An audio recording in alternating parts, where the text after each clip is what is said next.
Hello, Twitch viewers. I'm greeting you specifically because YouTube is delayed in its VOD beginning. But, yeah. It's really annoying because sometimes, look, I'm doing my YouTube streams through Restream at the moment, and it's really inconsistent. It seems to schedule for a specific time, that's what it's saying. It's saying that, oh, now it's live, okay, good. So I don't know if everything I've just said has appeared on the VOD, but anyway, hello everyone, it's me, Doomlink, and I welcome you to the 15th part of Hunting with Purpose. We will be continuing hunting with Vernon. In this game, he is making his way to Hunter Rank 8, which of course is the end game. It's where you never actually stay Hunter Rank 8. Strictly speaking, it's Hunter Rank 8 as far as the Hunter Rank requirement is concerned. But you don't stay Hunter Rank 8 for the reason that that is when you get your HR break. That's when you start to get a Hunter Rank based on the amount of HRP you have acquired in the game up until that point, and continuing through the game. But, yeah. We're going to be doing his key quests, and we will indeed be hunting Miralis as well, who is the final boss of this game. There are monsters that you can fight prior to him, such as Elatrion. Like, Elatrion's not the final boss of this game, because I believe you can fight a high-rank Elatrion, so that would mean that Miralis, being the final boss of the G rank that you can only fight in G rank, is indeed the final boss of the entire game. So that's how that works. Great. Just in case you needed me to explain that, which you probably didn't. Something interesting to note, or not just interesting, but rather important, is the fact that I now have a new Twitch name. It is no longer Doomlink, as in Doomlink with a C at the end instead of a K. It is Doomlink with a K, but it's Doomlink Live. It's kind of a generic name in the sense that it just adds live on the end, but yeah, it works, because in the end I started out as a Let's Player, so what you're seeing here is the live version of my video creation content. So I'm just having to change my URLs to Doomlink Live that I currently have open access to. You are so fucking stupid, Twitch, seriously. If the only difference is the name, then I should just be able to type the name in. Why does it still say Doomlink with a C? You are so fucking stupid, Twitch. You really are just a mess. You are barely functional. Thank you. I don't ask for much, I just ask for a little bit of functionality on websites that I use today. Because, which is a big ask, of course. It's a big ask. Okay, so I'm just getting all my chats up and then we will indeed begin. Hello Jenny. Hello Vernon. Wow, there are 32 people playing at the moment, says Vernon. That's good to hear. Because, as I've said, I mean, I basically gave my... I wouldn't call it a conservative estimate because it's kind of based on what I've seen, but I estimated it to be about 20 maximum that you could ever find these days in the community, but it turns out that actually there are a few more people than that playing, which is very... it's reassuring, because it means that if people do decide to go and buy Wii U's to play this game again, or play it for the first time, it means there's actually a community for them to play with. So that sort of snowballs into a situation where more and more people are probably going to want to be willing, or are just going to be willing, want to be willing. More people are going to be willing to buy Wii U's or dig their Wii U's out of their, wow, 33, dig Wii U's out of their cupboards or whatever to play the game again, and that's a really good thing. Look at this. Look at all these rooms. This is more than I'm used to, at least these days. Okay. So I'm just going to get all my chats organized. It doesn't take much, I just need to pop them both out and then organize them on my laptop. And that way I can read both chats rather comfortably. Okay.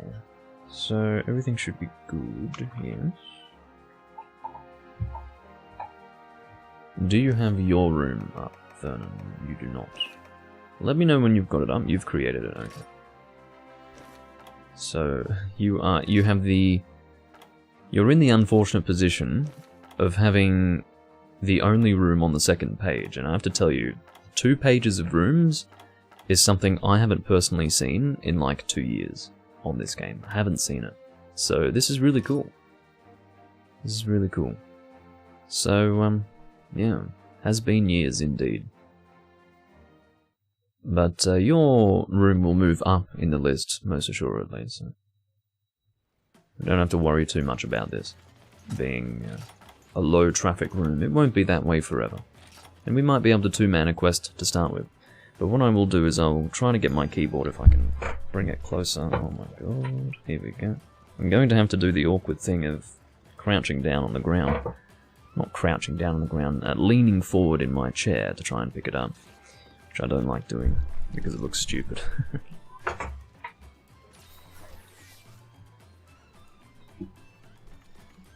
Yeah, it's getting caught on my tripod. Honestly, if only you knew my setup.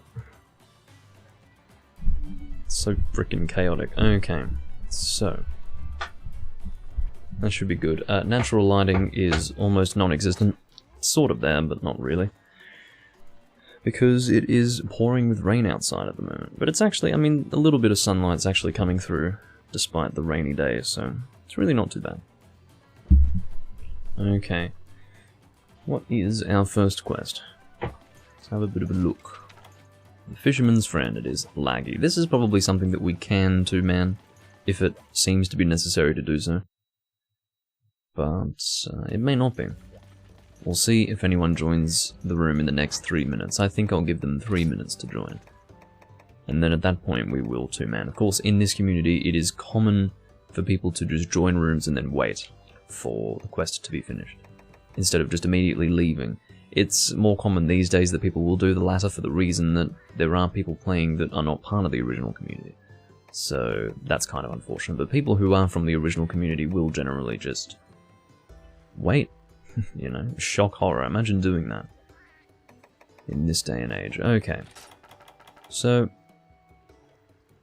what would I like to use? Probably Lance if we are going to be underwater. So let's go and equip our Lance set. And again, I have two choices for Fire Lance. You're playing Freedom Unite? That's cool, Jenny. And what are you saying, Spaceman? Doom's on the grind? I'm not personally. I'm helping Vernon out with his key quests, so...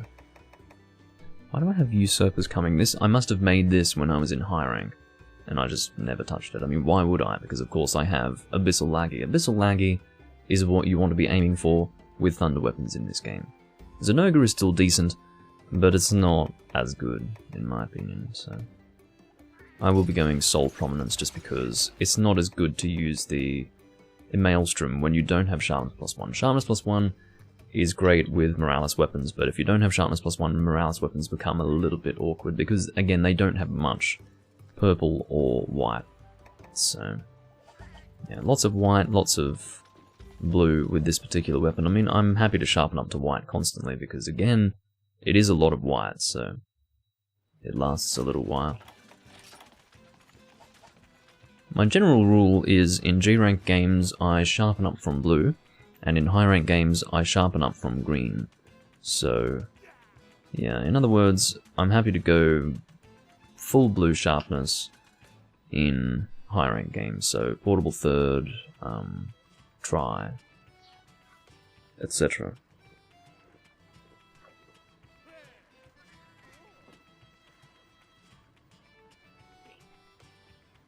I see. So, for your status set, Vernon, it would be best to go with Giganox, as you say. Whereas Nahabra is more for high rank. Okay. Well, consider yourself lucky because getting the Nahabra set is really not great. It's not fun at all. It's a nightmare because anything to do with Hornitaurs, Nahabra... I mean, there are no Hornitaurs in this era. I should have said Alteroth instead, but... yeah, Vespoid, Hornitaur, Nahabra, that sort of stuff. It's annoying because you don't want to fight them. It's not an actual hunt or anything like that. It's just bug collecting and it's generally unpleasant. So... yeah, I would much prefer doing Gigi personally, and I'm sure you would also. Where are you going next week, Jenny? Spill the beans.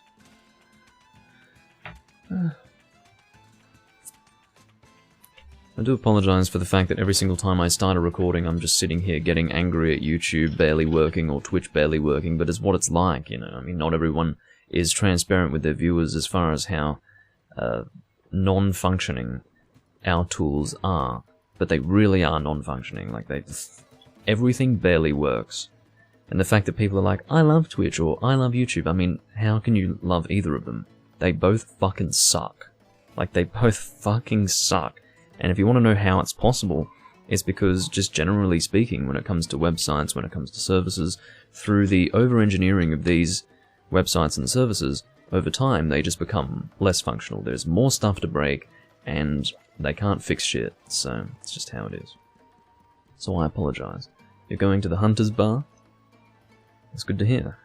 I would love to go there myself, and again, I was in Tokyo. Bit over 10 years ago now, and I never went there, and I regret it.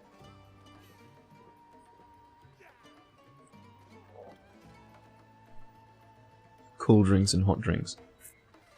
I would imagine that they would serve cool drinks and hot drinks as cold sake and, I guess nihonshu, I should say. Cold nihonshu and hot nihonshu. But anyway, I think we are going to have to two-man this, so let's do it. Because we are on the second page. At this point, people are going to be weighing their options carefully with this many choices, so. Is there something that I'm missing here? Large barrel bombs. I'm not going to necessarily need them, but it's good to have them. It is for sure. Okay. That's good to hear. Yeah, that's right, Spaceman. Killing the bugs is particularly annoying because you can't just destroy them, you have to actually kill them carefully. Usually what that ends up being is poison. That's what I usually use. I use poison status shots. Of course I wouldn't eat, of course. That sounds about right. It sounds like what I would do. For fuck's sake. Wasting max potions. So Laggy starts over here, I believe it's area 6. I mean, I know the area, so I don't quite remember the area number, but I think it's number 6. But, yeah, I usually shoot status shots with a bowgun, like a low-level bowgun usually, just do that, and then if I run out of poison shots, it's area 5. Or maybe, no, he does start in 6, maybe I was right about that. Yeah, it's 6 for sure. Dave and Craft. Let's abandon for him, Vernon.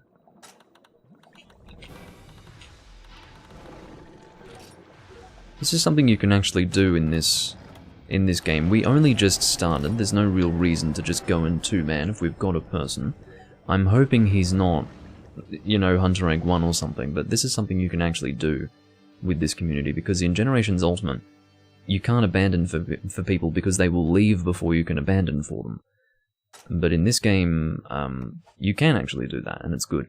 There are two reasons why I decided to do that. First, it's because I would rather not two-man, and second of all, he's Hunter Rank 6, that's cool. Finish? Yes, we're finished.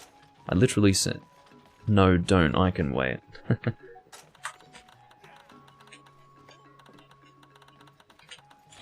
Just letting him know that we literally just started. But how cool is that? Like, he comes in, I say, hold on, we'll abandon, and his reaction is, no, don't, I can wait. I mean, that's how you know you're in a different community. It's really refreshing. It's not unusual. I mean, I've been seeing it. I mean, this is really what hunting with people online was like until online died in 4th gen. But it's just refreshing to come back and see it and experience it again, because it's not something that has to live in memory. It's something that I can actually still engage with, and it's great. But yeah, the second reason was because I hadn't eaten, so now I can eat and we're all good. Okay. He's trying to access the box, and he's readied up. So he doesn't have a ooh, his set is not very good for Hunter Rank 6, I have to say. He's definitely in need of some armor and a better weapon. And I'm sure Vernon is not impressed with his loadout, but I don't think with a monster like this he's really going to have too many issues. I'm hoping not anyway. I believe, or well, I guess Hunter Rank 6 is fine to have low rank stuff, or excuse me, high rank stuff. Because Hunter Rank 6 is the first Hunter Rank of high rank. There are the first Hunter Rank of G rank, for fuck's sake. Yeah, so high rank I believe is 4 and 5, is it? And then 6, 7, 8 is G rank, so that sounds kind of strange that there'd only be 2 Hunter Ranks for high rank, but 3 for both low rank and G rank, but I believe that's correct. Yeah, I agree. His set is not very good at all, but again, I didn't know what his loadout was. He's a cool guy though, at the very least. He was willing to wait and all that business, which is good. I could have taken a faster route than what I'm taking now, but this ends up being still kind of fast, as long as I go this way. Which is taking the drop-down shortcut in Area 7 here. So Laggy swims into 5, but starts in 6. He's quick to leave 6, so if I drop into here, I should be fighting him here, unless he's already moved. Let's see. Got some mining points here. Good for Pelagosite and Bathosite. I believe Bathosite is the high rank version of Pelagosite. Although I'm not entirely sure if they are equivalent to that extent. Pelagosite might still be exclusively underwater, whereas Bathosite is not. But I think Bathosite's exclusively underwater. Of course, you can mine them from Gen Moran. That's another place where you can get them, but I was intending on countering that. Davencraft, we literally... I mean, he's probably pretty annoyed about that, but we're pretty fucking annoyed, I'll tell you what. We literally abandoned for the guy, and then he disconnects in the first 5 seconds of confrontation with the monster. What a fucking joke. That's actually really rough. I can't believe that just happened. I'm actually, like... I'm livid. I would have just spent the max potion for that. One thing that I absolutely hate about Laggy is the fact that he has this long fucking neck. So what happens is, his head is often past your position, and so you can't really shield at the body and block the roar, because the roar ends up being behind your shield. So you have to really aim to block the head rather than the body when it comes to the roar. A bit wary of going over here because I don't want to end up being thrown into the load area, but should be alright. I think my television's a little bit too loud. I might reduce the volume of that at some point. I don't know why it would be loud. I really haven't touched it, I don't think. Yeah, it's slightly audible in my mics, so I will have to reduce the volume, I think. But yeah, underwater confrontations are definitely best with Lance. The reason why is because it's very directional, and the combo does not change underwater. So a lot of weapons are actually slower underwater, you see. One example would be Longsword losing 1 of 2 open overhead swings. So when you use the Longsword, usually when you pull it out, you get 2 overhead swings. Unfortunately, that is one of the highest motion value attacks on the Longsword. Or rather, I should say it's the highest motion value for the ordinary attacks of the Longsword. You get 1 less of that underwater. As well as that, it's just generally slow and awful. But, yeah, in the case of Greatsword, again, it's very hard to stay on target with a monster underwater with a Greatsword. Greatsword is, of course, even slower, just ever so slightly.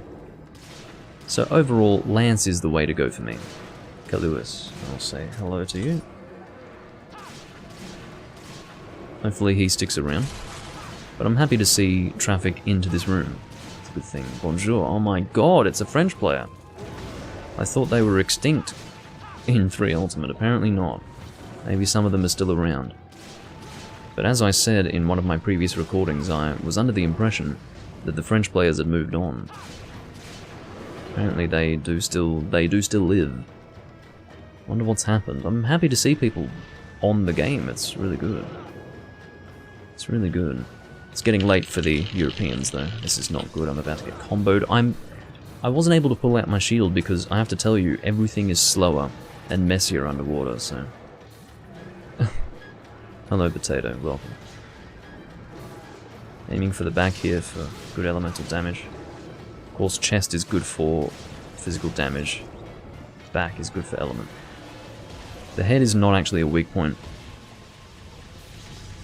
He's one of those few monsters that does have resistance in the head. It's just got a strong head, you know, but it's good to break the horns, even though the head is resistant. I don't even think the head is good elementally speaking. I think your hit zones are ideally chest and back, depending on what you've got on hand.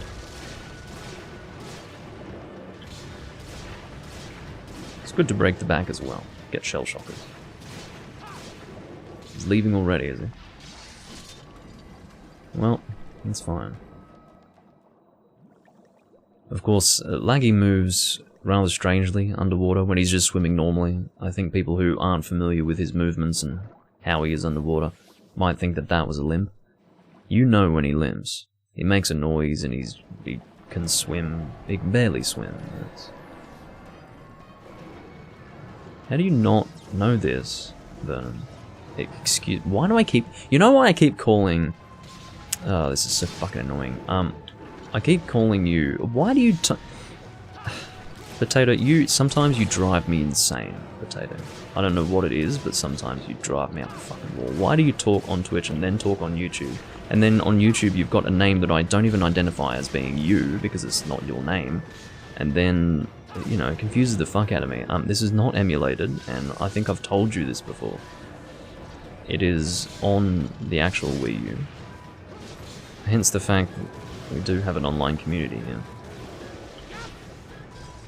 But, anyway.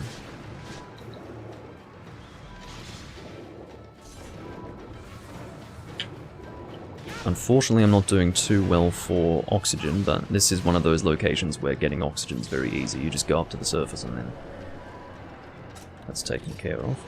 Hopefully we don't keep these people waiting for too much longer. We've just had a fourth person join the room, but it's not worth abandoning for them at this stage.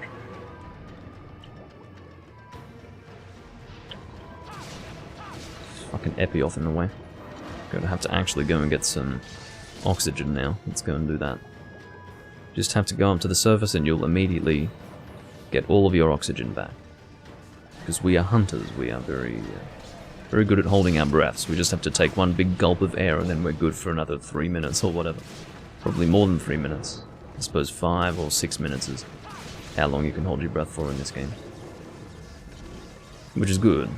And there is an oxygen up skill, actually, in 3rd generation, which allows you to obviously have a larger oxygen bar and stay underwater for longer.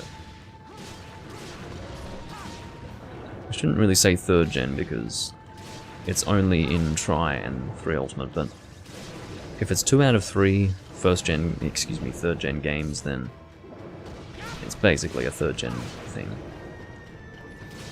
A lot of what exists in Tri and 3 Ultimate does not exist in Portable 3rd. I don't know why... You know what, it's the fucking underwater mechanics, that's why. Yeah, that's fine. Look how fast Laggy moves. This is the problem with underwater monsters when you are a hunter who obviously belongs on land and you're fighting underwater. You're dealing with a monster that is in their natural environment, whereas you are really not in your natural environment. So, that's a problem.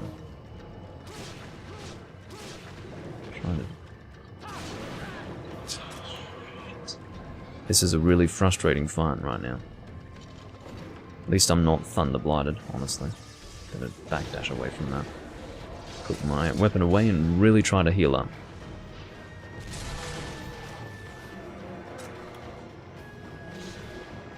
That's correct, Potato. We discussed this at length a number of months, not we as in me and you, but Ethan and I discussed this at length in our collaborative Monster Hunter Freedom Unite recording. It was like 2 videos in a series, and we didn't continue the series for a number of reasons, but mostly relating to me rather than him.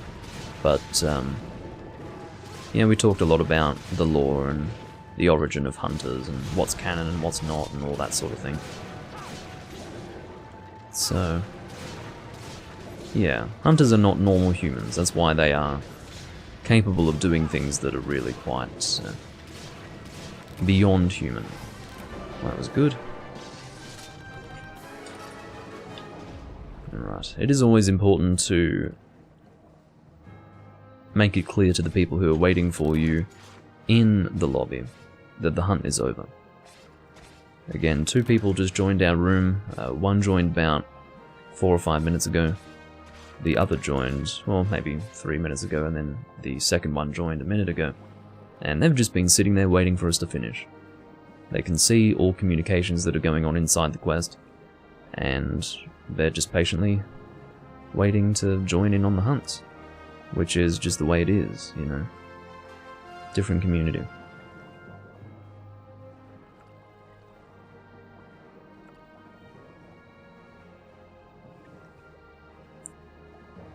Yeah, so Ludroth sets have oxygen up. I believe the 2 oxygen upsets are Ludroth and Piscine. There's a Piscine set that I believe also exists in this game that gives you oxygen up.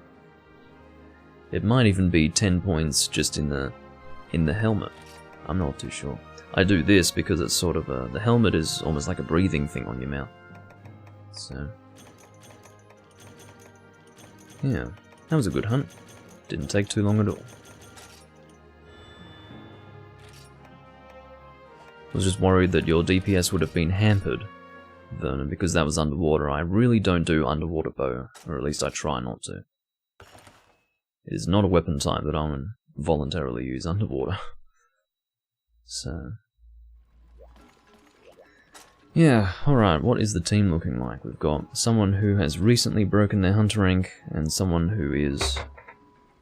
Hunter rank, is that 333? Again, I keep forgetting to bring my gamepad closer.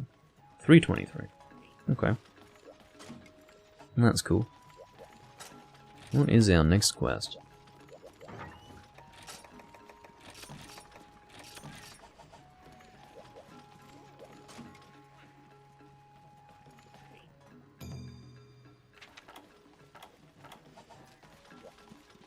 Alright, so just single Rathalos, which will be nice and easy.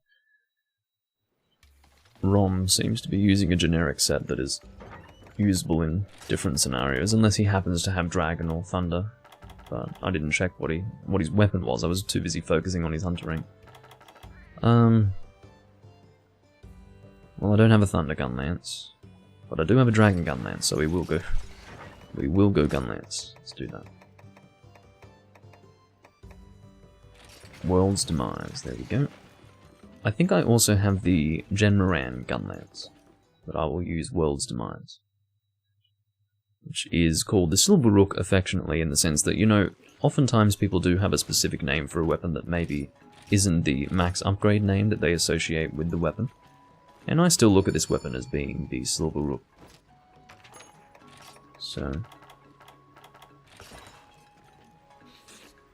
yeah, I suppose that was what it was called in high rank.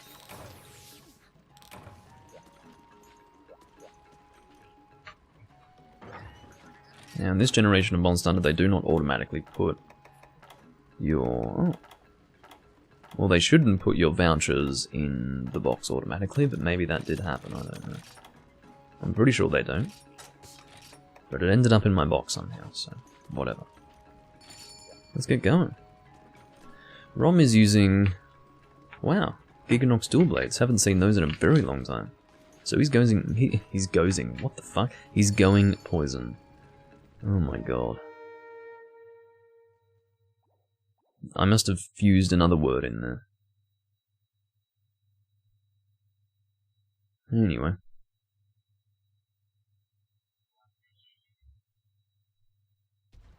So this will be single Rathalos, so it'll be over and done with very quickly. He starts in this area over here.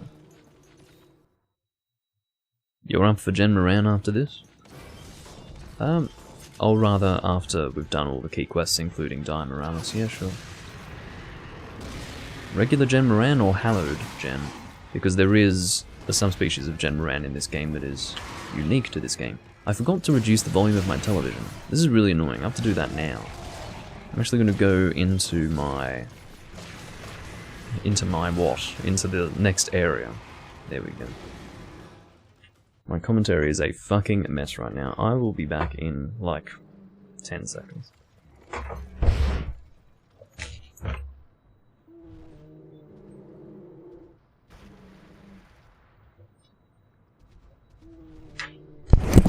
Oh, my setup is such a mess. Okay.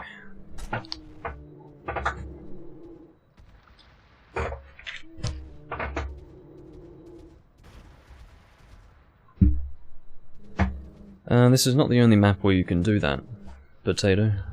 You can do that in this map, in the Tundra, and in the Deserted Island. It's what we used to do back in Try. Because if you know anything about endgame in Try, it was all about finding something to do with your time.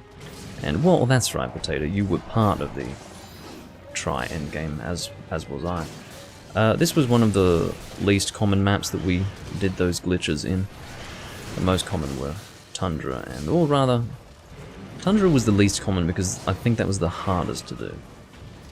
But, yeah, both the Volcano and the Tundra required Feline Explorer so that you could get into the secret area, but Deserted Island didn't require that. You just jumped up from, or jumped off from Area 8, and then you could be shot into that, that ledge area. Deserted Island was my personal favourite. It was just the nicest, in my opinion.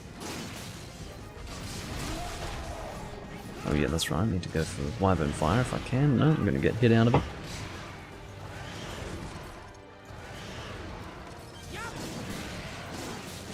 Trying to do a heavy shot here if I can. No, he's going to do that. Great, thank you, Rathalos. There's an interesting flash bomb there.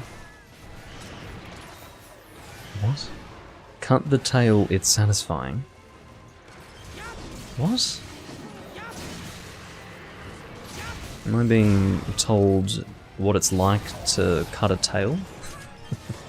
Yeah, cutting tails is quite a new experience for me. Anyway.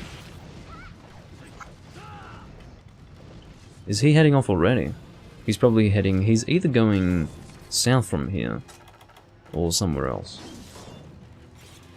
Like, you know, south or west. Usually west. What is Calubus doing? He must be mining.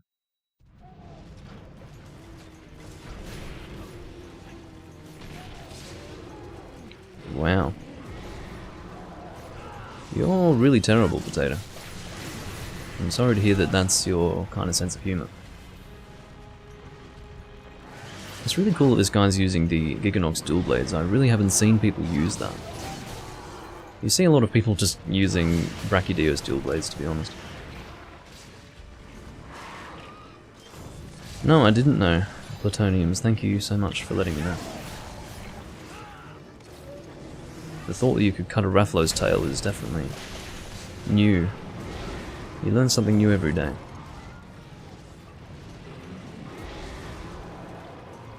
Just waiting for him to come down. I don't think I... Oh, I did just get my Wyvern Fire off. Which is good to know. That means I don't have to worry about it anymore. At least not until it recharges. There we go. Good position for heavy shot. I'm sure there's a different term for that. I'll just call it heavy shot. Oh, that's a limp. And that's a dead Rathalos.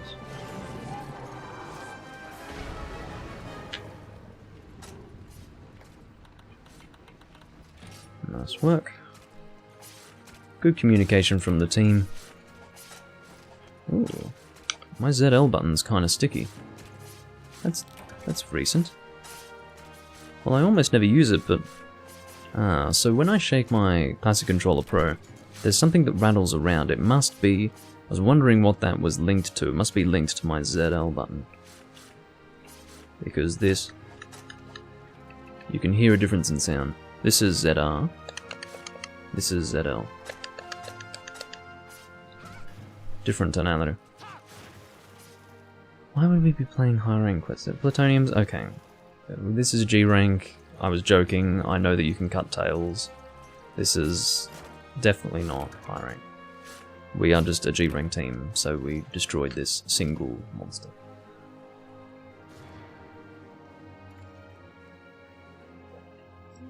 And that's correct, Potato. Why do you go back to YouTube, Potato? What prompts you to do that? There's more of a delay on YouTube, and it looks worse. I don't understand. Anyway. I mean, some people have their reasons, but if you've already gone onto Twitch to type in the chat there, why would you go back? The people who watch on YouTube are just the people who don't like Twitch and just prefer to stay on YouTube. Nice work. Got yourself a Rathalos mantle, that's good to hear. You will need a lot of them.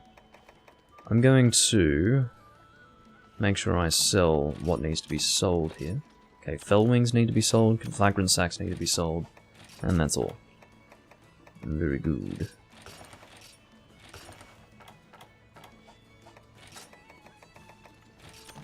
Okay.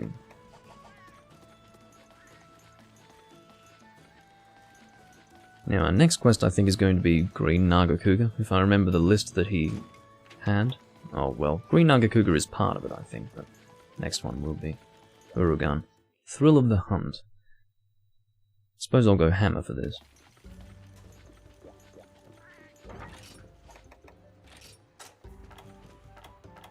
I'll get my hammer set, there we go.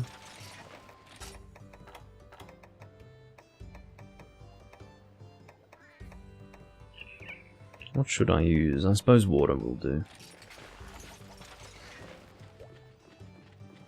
Oh, okay. Yeah, that's true, I did set up Green Naga Cougar for you before you had actually unlocked it. Which is how that works. If you... It doesn't work for urgent quests, obviously, but it does work that way for key quests. If someone has hosted it for you prior to unlocking it, it will be completed once you have unlocked it.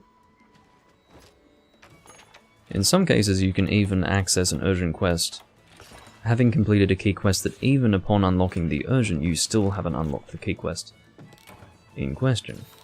So, yeah, you don't get that as much in these games. That's mostly like a first and second gen thing. But maybe it is possible in these quests, excuse me, in these games as well, to have key quests that aren't even unlocked that you have completed that give you an urgent.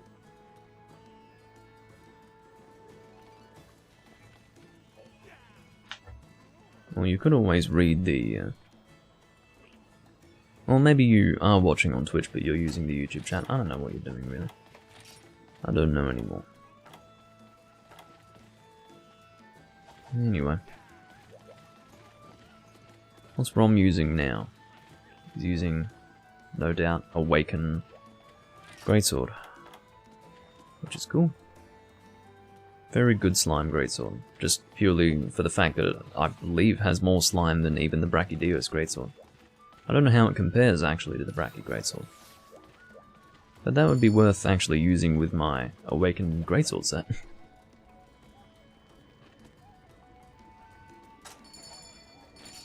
Well, I'm glad I'm not the only one who's confused, Potato. I don't know about two people going with hammer, to be completely honest. I'm not sure about that at all.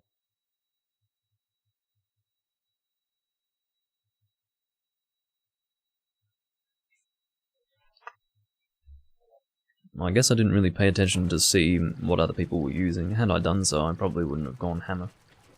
Sometimes going double hammer is not a bad thing. It really does depend on the monster. But I think Urugan would be an example of one that's probably not great to go double hammer. As a third gen example, it was routine back in Tri for people to go 2 hammer, 2 para. That's what all the rooms were called that. 2 hammer, 2 para. So you'd have two people going Paralysis, usually Paralysis Longsword actually. Occasionally you'd have people going Status Gun, but it was most commonly Goebel Longsword. And then two people running Devil Joe Hammer usually. That was not what I intended to do. That was... What are you doing, Callius? He's not really aiming for the head at all. That side hit is going to bounce, so I really shouldn't do that. One big change with Uragan from Try in this game is the fact that his tremor is much greater in range. Should turn to me here. He did, but I was slightly out of position there. Should be able to... Actually, I'll go for a super power here. Of course, hammering Uragan was even easier in Try, and generally it was easier to hammer in Try across the board, for the fact that Super Pound was actually the strongest attack. Of course, Super Pound is the easiest attack to get off out of all of them, because you don't have to time it specifically like you do with level 2 charge, and you don't have to put yourself in a compromising position like you do with Triple Pound. So the easiest attack to get off was the strongest attack, and so hammering in Try was extremely easy, in the sense that you could be very effective with minimal effort. So yeah, hammering Uragan in Try was a bit of a different story. It's still good in these games, just not as good.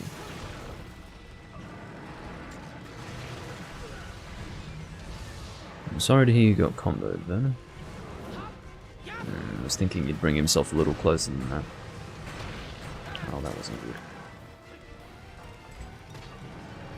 Unfortunately, my old skills with hammering Uragan, excuse me, have long since disappeared. Sometimes they come back, but as you can see, I'm not doing too well today.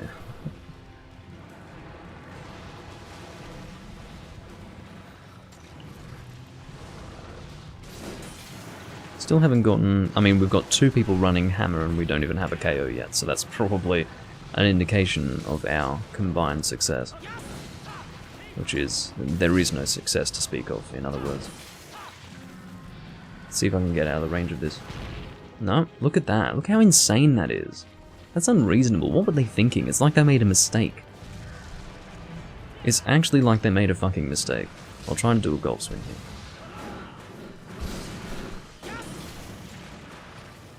Golf swing obviously has the most KO value also, but sadly, that did not really work. Should have just gone for the upswing, so then I could have at least gotten the hit off.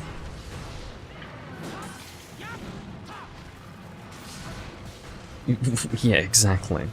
See you soon, Zayden. No, I got the damage anyway. That was a funny KO hit. So it's good to continue aiming for the head, even though it's not a weak point initially with the hammer, because when you do break the chin, or the head, you know, it's really the chin that you're aiming for, I suppose.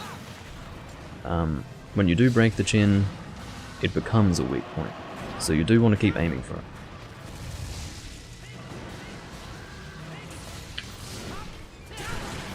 And there we go. One good thing also with the chin breaking is that not only is it a weak point, but it also becomes soft. So you can do easy triple pounds. That's one problem with Uragan. When hammering him... Oh my fucking god. He's Devil Joe. He's just a regular Devil Joe, fortunately. He's not a savage or anything like that. But would rather not have to deal with him. Of course, I'm being flinched by the fucking tremor rather than the roar of the Devil Joe. That's not good. Of course, this is your very standard Devil Joe confrontation from the very beginnings of Devil Joe himself. Can you stop? Yeah, this is the sort of thing that you'd encounter in Try. You know, fighting Uragan in G rank, and then he moves into this exact area, and then Devil Joe's hanging around here. I've seen that happen many times back in Try. So, keeping in mind that Devil Joe is a Try monster, this is really the traditional Devil Joe experience right here. But that move that he just did there was not from try. That's it's actually a portable third move. Really wrong. I could scream, mate. I could fucking scream that you're gonna flinch me there. On my golf swing. Or whatever. I think he was expecting to get hit by me, and so he sped up his combo, if you noticed. Or maybe he's not doing full combos with his greatsword because he's going for DPS over greatsword motion value, because he is applying slime. And to be honest, because of how slime is in this game, you do want to be trying to apply it as much as you can, because it ends up doing more damage than your regular raw damage, just because of how overpowered the explosions are. So, if it were the case, if it were blast, you probably wouldn't do that. In fact, you definitely wouldn't do that, but slime, yeah, you probably do want to do that. Combo greatsword with a slime greatsword is perfectly viable. Perfectly viable. Sadly, better. So, it's one of the reasons why slime stopped being so overpowered in the form of blast. Because Capcom realized that, hey, it probably wasn't a great idea. Absolutely sick of this fucking tremor. Tremor resistance on an Uragan is actually a very good skill. Very worthwhile. Wouldn't be a waste at all. I wish he didn't turn his fucking head so quickly.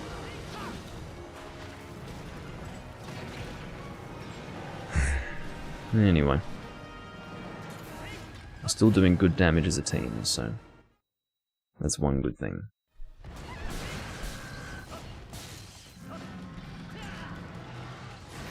Keep away from those rocks. Not that that's going to be difficult, because I can't even move from that fucking position. Here we go, this should kill him, honestly. I'll be very close to killing him.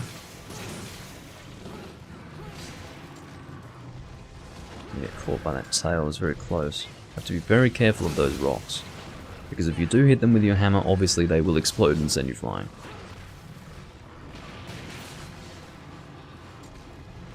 Caligubus is obviously, well, he fucked up the spin there. Ended up spinning out. But yeah, the hammer that he's using is actually perfectly appropriate, because Dragon is also very effective against Uragan.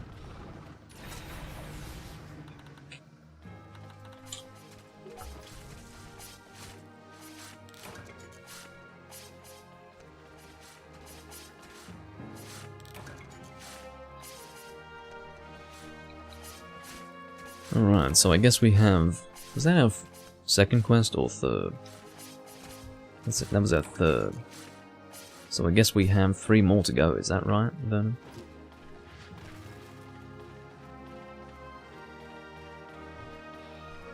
We are well on our way to die Miralis.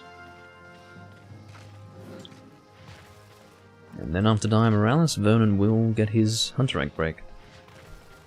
You have 2 left. That's good. I just recall you saying that you had 6 that you needed to do.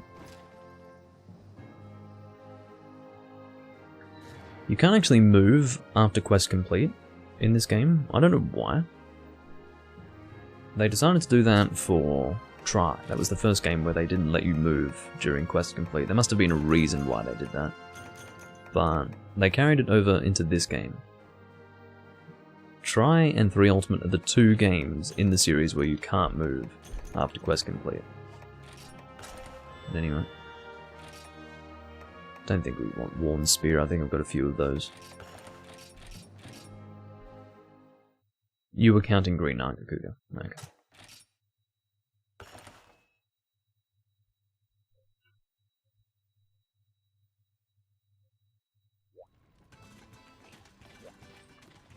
Rathalos Mantum? Fuck me! Speak today! Please, if you could possibly do that. Doomling. So you get a Rathalos Mantle followed by an Uragan Pallium. Mantum. For fuck's sake. Having one of those days, I suppose. You just can't fucking speak. It's so frustrating.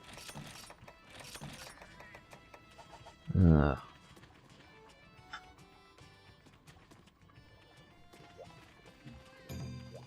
What's our next quest? It is... Oh, I remember seeing this in the quest list. This is fun. So we've got Ivory Laggy and Goebel. two monsters that are very nearly exclusive to 3 Ultimate. I say very nearly in the sense that Goebel does appear in one other game, which is Tri. But Ivory is indeed unique to this game. It's funny because in 4 Ultimate they do actually bring back these 3 Ultimate exclusive monsters in spirit through the fact that you can trade for their materials through the Wycoon. But outside of that, you can't actually fight those monsters. So you can get Miralis stuff, you can get Ivory Laggy stuff in 4 Ultimate. You can even get Cedeus stuff, but you can't fight the monsters. What would I like to use here? I guess something fire-based. What would be fun? Let's just go longsword. I'm feeling longsword for some reason. Guess honed blade. And the Adu edition is a very good longsword for that. Because again, any sharpness +1 set is going to work very nicely with Miralis weapons. I would argue that Miralis weapons really should be avoided, unless you have sharpness +1, but if you do have sharpness +1, they are extraordinarily viable just because they get so much purple sharpness. And purple sharpness is not only good for raw damage, but element as well. Not everyone knows that sharpness actually has a multiplier not just for raw damage, but also for element. And that's why it's very good to use a weapon like this when you do have sharpness +1.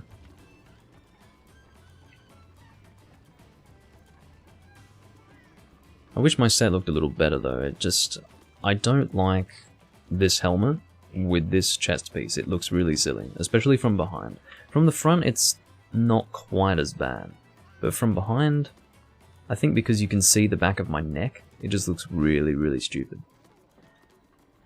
So, not that you can literally see my neck, it's actually my hair, but I guess the back, I wouldn't say the back of my head, and it sounds weird to say, you can see my hair, so yeah, back of the neck. It looks stupid. So, yeah, but unfortunately, it's not about aesthetics, it's about function. And this is a functional set, it's very good. I will never forget, oh, it was so annoying. I'll give you an example of what it's like to deal with high hunter rank people in this game. This was, I think, in 2017, and I got it on camera. I joined a room, and I don't know, it might have even been a 4-point formation room, and I decided that I would do it. I thought, okay, fine, we'll do 4-point formation. Even then, I wasn't willing to do it on camera, and wasn't really willing to do it in my own time either. But, I joined a room, and they were doing 4-point formation, and they wanted to be absolutely perfectly optimized for the fight. And I came in with this set. This set has Rocksteady, Honed Blade, and Weakness Exploit. This guy said he told me to swap out Rocksteady for Bombardier. Like I could just do that. Like I had a talisman that has Bomb Boost and Edge Master. He just assumed that. Now, Edge Master talismans are some of the hardest to get in this game. I was like Hunter rank 280 or something at the time. And again, he assumes that I can just go and make whatever set I want for him. That's the sort of thing you have to deal with these high-level people in this era of Monster Hunter. You know, the traditional era of Monster Hunter, where these people are just so... they're fucked in the head. I don't know what it is. But I just left the room. As soon as I saw that, I was like, no, I'm not dealing with that. I'm not interested in... because if I couldn't make that set, you know, he'd start to get all shitty, and... you know, as if there was anything wrong with my set anyway. Okay, it wasn't perfectly optimized, but it's certainly at the upper echelons of the armor sets that you can make in this game, because again, it's very hard to have a mixed set with Abyssal Laggy and get Honed Blade, because you're completely reliant on difficult to get talismans, and you've also got the fact that the highest level skill point for Edgemaster on a talisman in this game is 3. You can't get more than 3 Edgemaster on a talisman in this game. And I happen to have, if I check, I believe it's Rocksteady, it should be. this talisman is... Oh no, it's my weakness exploit one. Okay. I can't remember what it was that he... I think he wanted me to replace weakness exploit. I can't remember what it was in the end, but it wasn't... I just wasn't willing to make a fucking set for this guy just in that moment. Just to be perfectly optimized for his fucking quest. It was ridiculous. So... Well... I was really worried about getting hit by that tail. Of course, if you get hit by that tail, you end up getting paralyzed. It's a nasty tail to get hit by.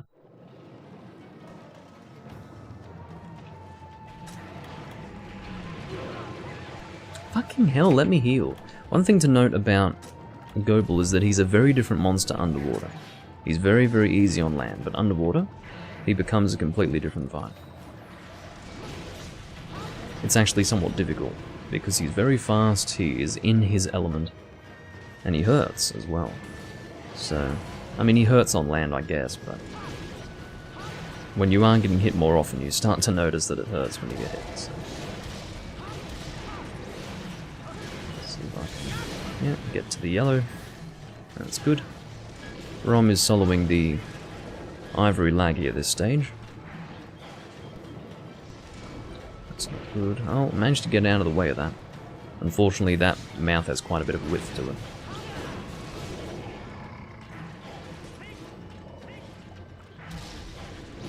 Can I get out of combo?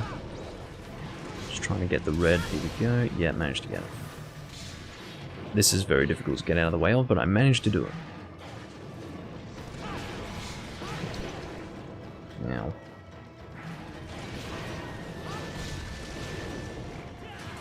We'll definitely have to heal up here. I think he's going to limp out.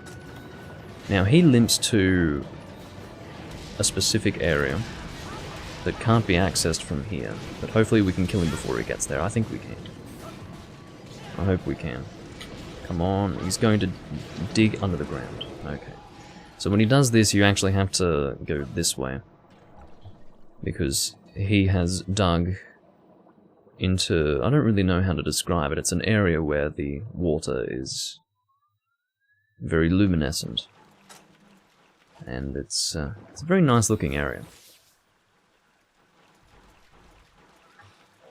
And he will be asleep under the water. Buried into the sand. That is ivory.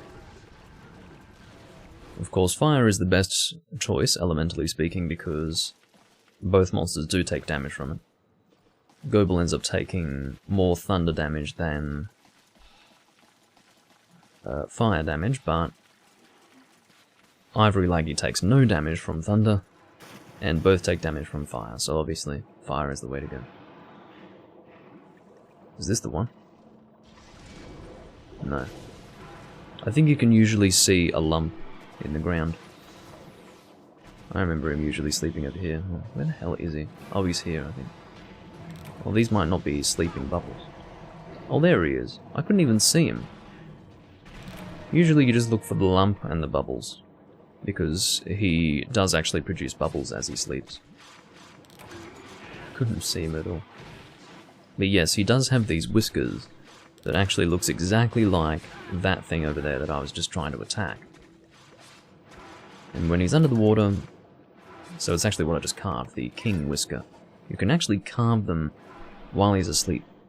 But this thing here is a node that you can gather out under the water. And if you can see his whiskers there, it's the same thing. So he has adapted to actually camouflage himself very well under the seabed.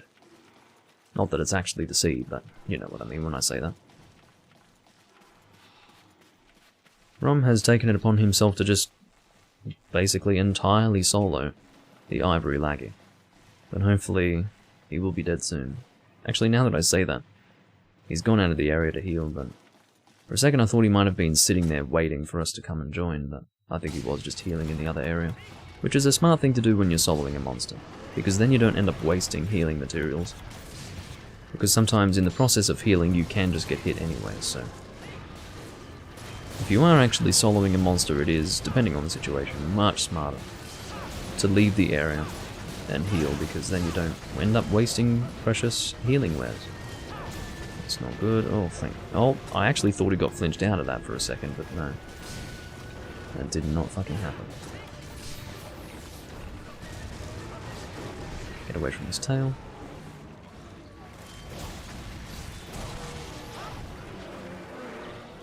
Unfortunately, when you're fighting a land-based... Oh, just as I was about... I couldn't even finish saying that. What I was going to say was that it's hard to hit the back when you've got a land-based laggy, but then he went and presented his back to me. So yes, there are certain situations where you can present the back, or have him present the back to you and hit it. So, again, as I've said in the past, the only time where you can hunt Ivory Laggy underwater usually is when he's weak. So you can often kill him under the water, but most of the fight is something that takes place on land. Oh dear. Okay, good. Managed to kill him before he could do that. Unfortunately, there was no back break there. In fact, I don't think anything was broken on him. Does he have a head break? Okay, his horns were broken, unfortunately. That's good to see.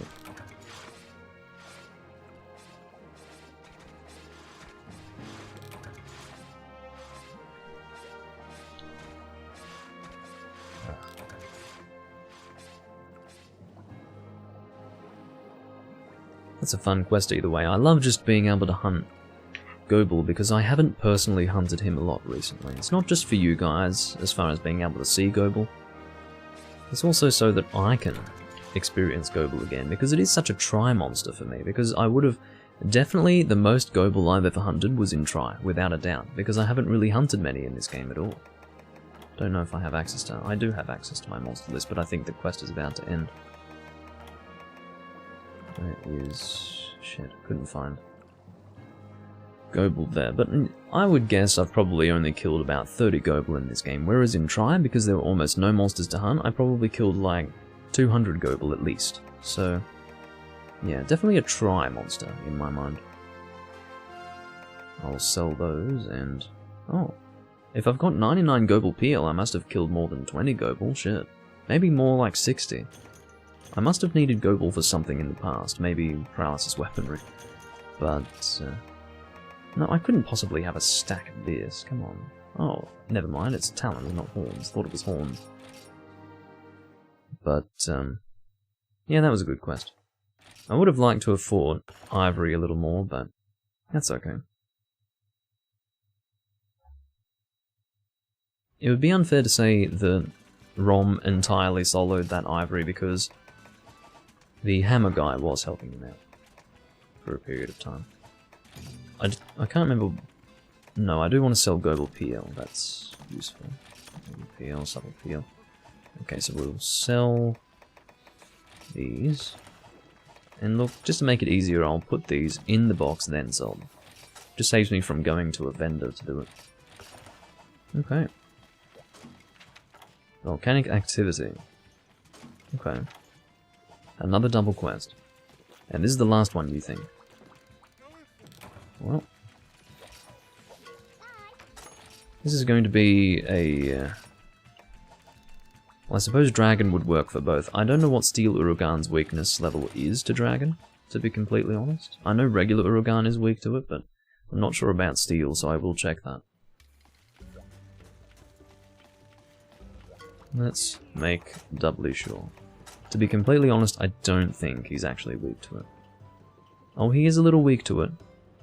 But you can see regular... no, even regular Urugan's not that weak to Dragon. Okay, well... at least according to the armor. The armor doesn't always clearly reflect the weakness. But, yeah, I think we will definitely go Dragon. I guess Dual Blades would be fun. We'll use this set. What are my Dragon Dual Blades? I don't have any. I only have this, which is Dragon and Lightning, which is honestly fine. I'll use these, I don't mind. Because obviously, the way you do it is you halve the value of the element in each case, because only one Dual Blade is actually dealing the elemental damage. So, therefore I've still got pretty decent dragon and thunder. Or particularly dragon. So, with that, I think I'm reasonably set up for Uragan as well as Rathalos. Especially Rathalos because he's weak to both thunder and dragon. Ugh, got an itchy left eye. Ugh. Bastard thing. Okay. The Exchanger, I will definitely take that. But yeah, I do need to get some dragon dual blades, like some proper dragon dual blades. It's interesting that I think the reason why I got lazy with my weaponry here in this game is because I was so burnt out on Try that I just didn't play this game as much as Try, so I didn't get all of my elements sorted out for all weapon types, even now. So, I will have to do that, most assuredly. I have every intention of getting all elements for all weapons, like I do in every Monster Hunter game that I play. So, yeah, when I get around to that, well, I couldn't say when I'll get around to it, but fairly soon. Probably once we've gotten Vernon some good loadouts. Then we'll work on some of my stuff, because I do have things to do in this game, shockingly. It's sad, but maybe it's not sad, maybe it's a good thing. Maybe it's a good thing that I've actually got tasks to complete in this game, because then you can still get the sense of character building that you get in a Monster Hunter game. Which is a good sense, it's a good feeling to feel like you're building a character. And it's never too late to keep building a character, that's all I can say. Or rather, there's no reason to ever stop building a character, is I suppose the sentiment that I would want to communicate there.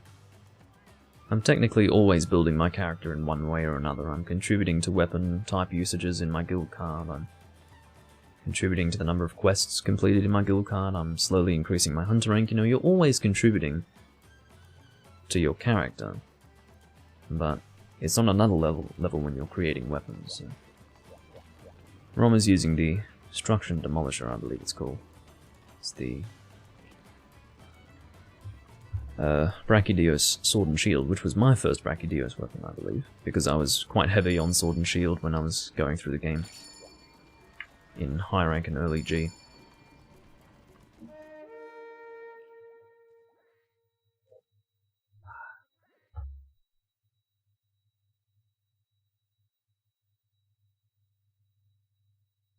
So this is exciting, we'll be doing Miralis next.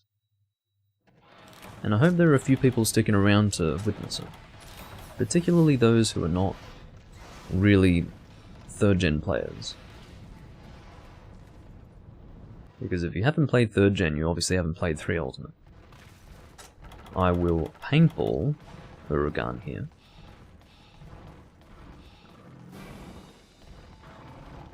And I will fight Rathalos first. I think Rathalos still has the same starting area.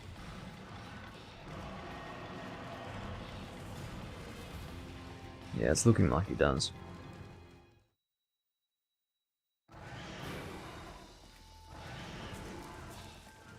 Just making sure everything's alright with the lighting. Seems perfectly fine. It's noticeably better than actual nighttime lighting.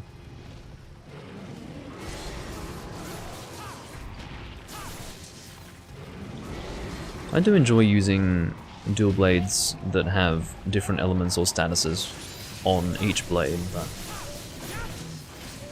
yeah, I think I would generally prefer to just have a single element, to be completely honest.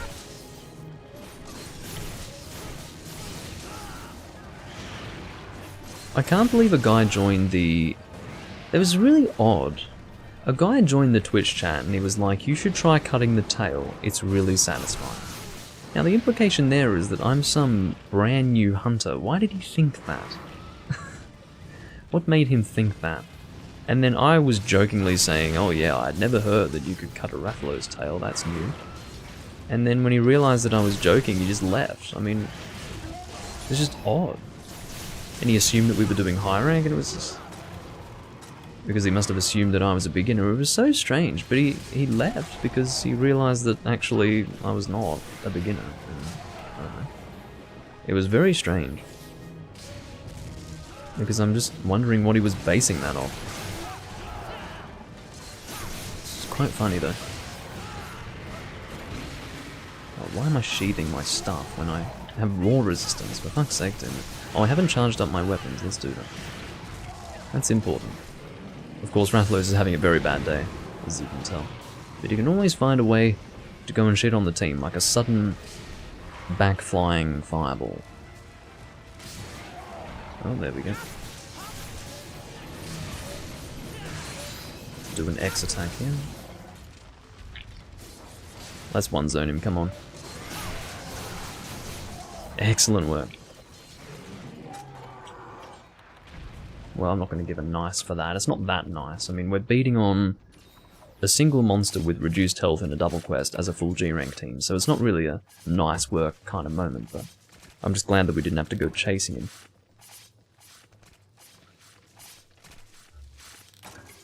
Must be getting close to my maximum amount of Zenny in this game. The only reason why I have so much Zenny in this game is because I just reached the point where I needed to start selling stuff more often. It's very, very easy to make money in a Monster Hunter game when you sell monster materials at the end of a quest. If you're just hoarding everything like I usually do, it's hard to make money, but yeah, if you're selling stuff, God, you'll be hitting max Zenny in no time. And it's not like I've been selling everything, I've only just been selling the stuff that I've... Oh, fuck off, Calulis. You can't just walk up to a team member and just upswing your fucking hammer. You can't do that. Teammate, I should have said. Team member sounds weird. It's very, very corporate sounding. But yeah, you don't just walk up to someone and do an upswing. You have to be careful with that shit. It's not fucking 4th gen, man. If I get upswung, I'm stuck in that animation for like over 5 seconds, and I can't assist in any way in the hunt. That's terrible. Now he's slamming me. Just aim for the head so that you're not fucking us up, because there would be no reason for any of us to be hitting the head right now. We're all using weapons that would just... Or rather, Vernon doesn't really count there because he's not close to the monster anyway, but in the case of Ron and I, we're not going to be aiming for the head if we're using dual blades and sword and shield, and you're using a hammer, and you want to aim for the main body of the monster, instead of aiming for the head, of course we're going to be at the main body of the monster, and you're going to fuck us up. Seriously. I don't blame you guys for putting down that trap, because we had only just engaged him, but unfortunately, he spawned in this area. So it took us this entire quest time to engage him here, so technically he had been here for a little while.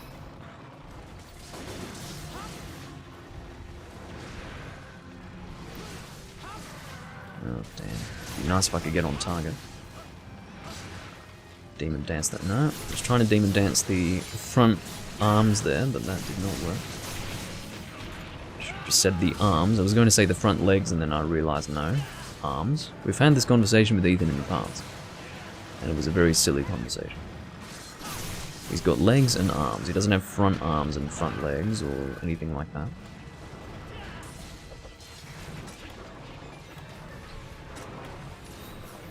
More like front and back legs, but so. And then we were getting into the definition of arms and legs and such. I'm going here in the safe spot because I need to heal. And I might sharpen up as well. Not that I really need to. I think I've got pretty decent sharpness here.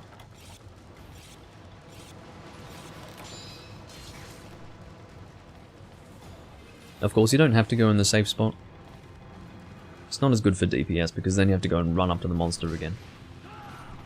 And it's not too difficult to avoid him in the center here, but I just wanted to make sure that I could heal up easily.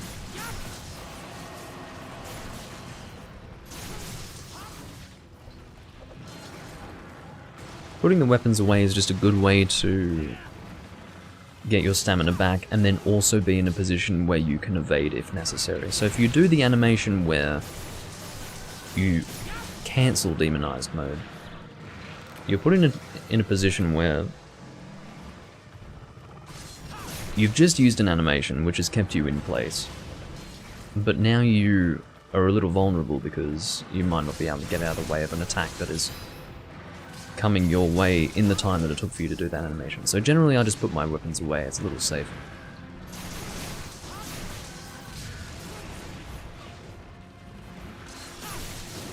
Aim for those arms there. That is the best damage, physical damage wise.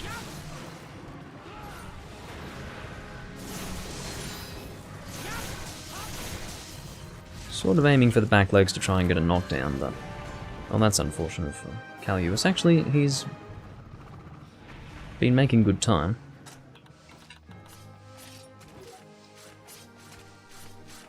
He's almost back. It feels like he only just died, but he's almost back at the monster. So good for him. He's not going to miss out on any calves, fortunately. I don't appreciate the way he uses hammer, but I wouldn't begrudge him calves.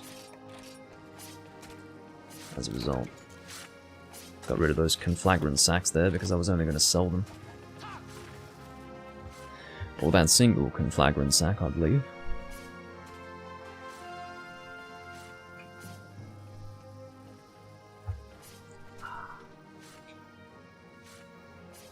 I'd like to open a window and listen to the rain a little bit, but I'd rather not have any background noise in my recording, so I stopped myself. One thing that you'll notice is the quest complete stamp actually changes angle every quest. That's something that not everyone notices. I noticed that a few hundred hours into my try-play originally, and it blew my mind. I was like, wow, it's actually a different angle each time. But that would strike me as something that not everyone would notice at all. They just don't. They don't think about it, but yeah, that stamp is more angled each time, like more or less angled, in other words. It's never perfectly horizontal, but it does change just ever so slightly each time. So fell wings need to be sold.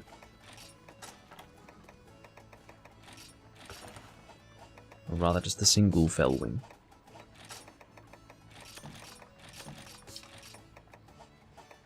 Alright, it's time for Die Miralis, and I will go Pierce Heavy Bowgun.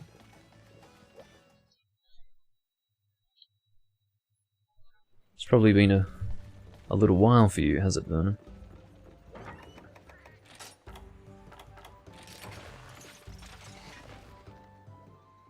I'll get my combinations all organized. I'll be focusing on level 3 Pierce initially. I'll bring my pin tuner. This is one of those games where I generally do bring combination materials for Pierce shots. I don't really bring combinations for Pierce in 4th gen at all, whether it's 4 Ultimate or Generations Ultimate, I just don't do it. But here, yeah, I generally do it. I'll probably put nullberries away and I'll get wyvern fangs. Bird wyvern fangs, that's what it is. And then pin tuner. Thought I heard the sound of the quest being accepted. Well, what's happening here?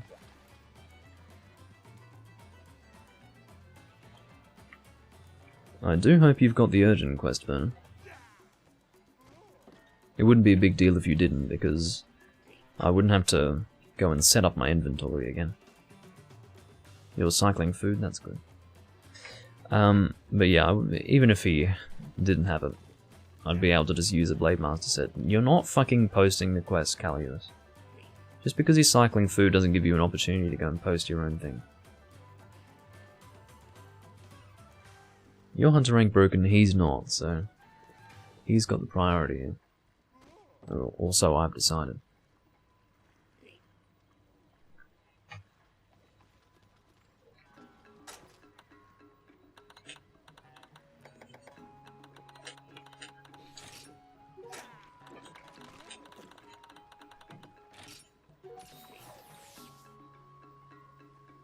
Just thought I'd tell them if you don't. Just helps to let the team know what they need to prepare for. So then, you know, the 3 minutes or whatever it takes for you to post the quest can be spent on their side actually preparing for the quest.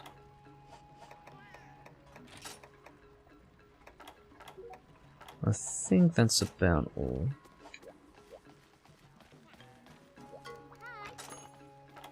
Just need to make sure that I purchase Pierce here, and then we should be good for ammunition for this quest.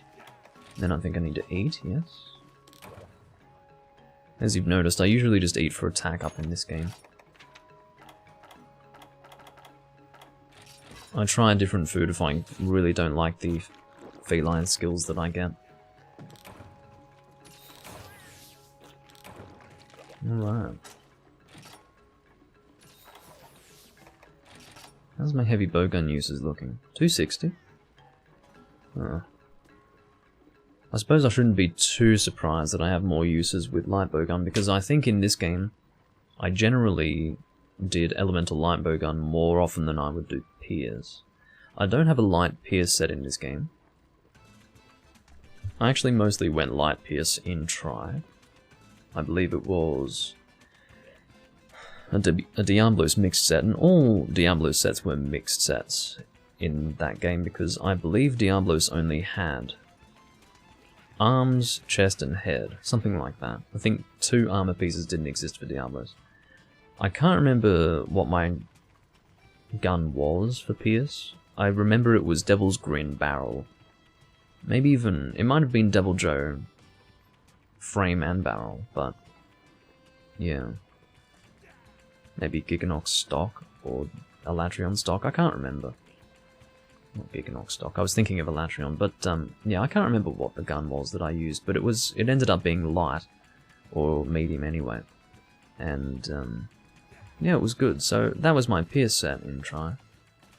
And I don't think I really used heavy bowgun in that game. It was a game where you didn't really need to use heavy bowgun, because the way I would make bowguns in that game was I would usually either do light or medium.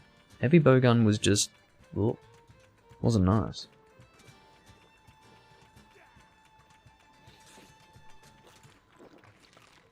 The only bowgun in the game that was just strictly heavy was the long shot, which was actually the Raytheon heavy bowgun, but it was actually an ancient weapon for some reason. It was very, very strange. There was no... So that particular design for the Raytheon heavy bowgun did not exist as like separated pieces that you could use for a bowgun in that game. It was actually one full bowgun, and it was that.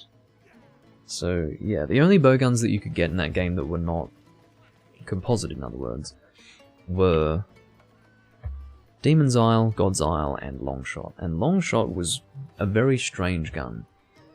People used to do something called Elatrion clustering, which was just shooting cluster shot on Elatrion while standing on top of the horn ledge, specifically the one on the right side. And it was extremely effective. It was a very good way to grind HRP in that game, and obviously Elatrion materials as well. Not good for sky pierces, because you wouldn't break the head through doing that. And I never saw anyone try, because it would have just ruined the flow of the whole fight. But some people would actually bring the long shot to that fight. And the reason why was because it shot cluster level 1 rapid fire. I believe it loaded 3 and rapid fired the cluster shot, and it fucking sucked. It was complete shit compared to the ideal cluster shot set, which was, I can't remember if it was a light or medium bowgun, but it was Rathling frame, Rathling barrel, Agnaktor stock, and it would shoot with load up something like 4 or 5, I think it was 5, cluster level 3, with basically no recoil if you had the correct skills. And it was, you know, you'd fucking shit on Elatrion with that. Next thing you know, you've occasionally got these people turning up with the long shot, rapid firing class level 1 and basically doing no damage, and then you'd wonder why the quest fails. In the sense, it's a failed quest if, you know, he destroys the thing you're standing on, which is what happens if he stays there too long. Usually he flinches out of it, that's kind of how it works. You can just have the whole team standing up on the ledge and shitting on him till death, because you flinch him, and that prevents him from destroying the ledge. But it's a failed quest if you can't flinch him enough to prevent the ledge from being destroyed. And if some dickhead turned up with a long shot, you'd better guarantee that you better be expecting to fail anyway. So, yeah.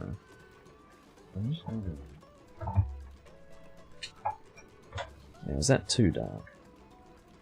And that seems to be working for the chroma key. I had my... look, I can keep it on.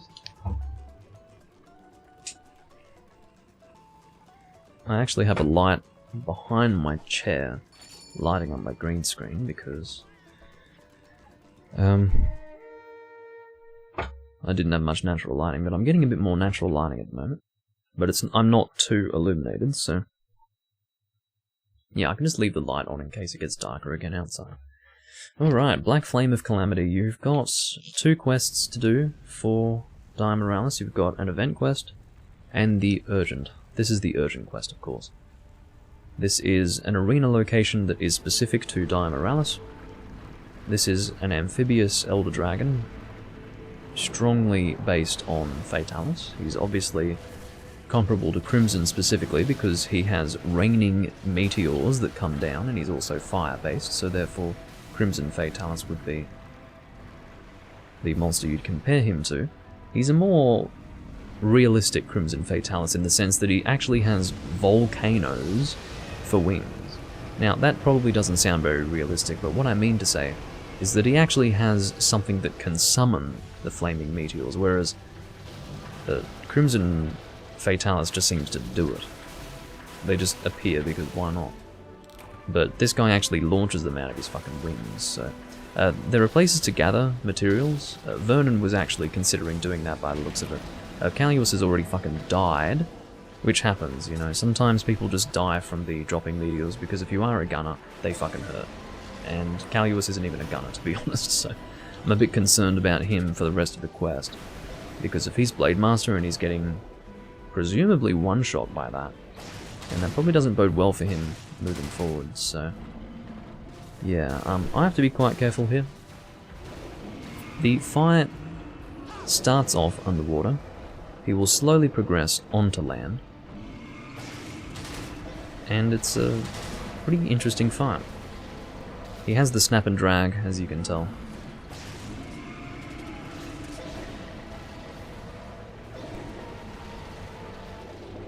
It is worth mentioning that this animation precedes the snap and drag animation that you are familiar with Fatalis in 4th generation. Because the snap and drag in the old games was just... Fatalis would move straight ahead and just sort of snap his jaws a bit. Whereas here, the whole body really sways from side to side in a way. So the animation that you see here was the first time this animation appeared. It was the reimagined version of the snap and drag. So what you're seeing here, in terms of body design, is a precursor to what they ultimately used in 4th generation for Fatalis. This is just a really over-designed version of it. Oh, that might hit me. No, he's going down, so... sometimes he can shoot straight ahead, but if he shoots down, if you're close to him, it's a real problem. And that would kill me if I were to be caught in that. I definitely have to close the distance here, because I don't want to be hit by any ranged attacks. Damage-wise, for a Pierce Gunner, you do want to be aiming for the chest, but I was aiming for the wings because they were easier to hit, and it's also good to break the wings. I don't think he can summon meteors from the wings when they are properly broken. But, yeah. Oh. So that is... you can very clearly see when something's broken with him. Oh, look at that hitbox. That's terrible. I have to be very careful here so as not to be comboed. His neck. I don't believe that's the head, but rather the neck. I think that is a separate hit zone. That has actually been affected by ballista ammo from a distance. So parts of his body will darken, but they will light up again in the future. To my memory. Aiming for the wing while it's here.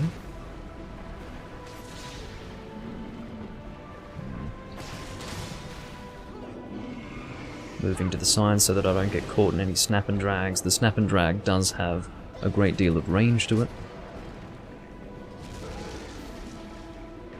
As someone who has only played World, he moves just like Fatalis.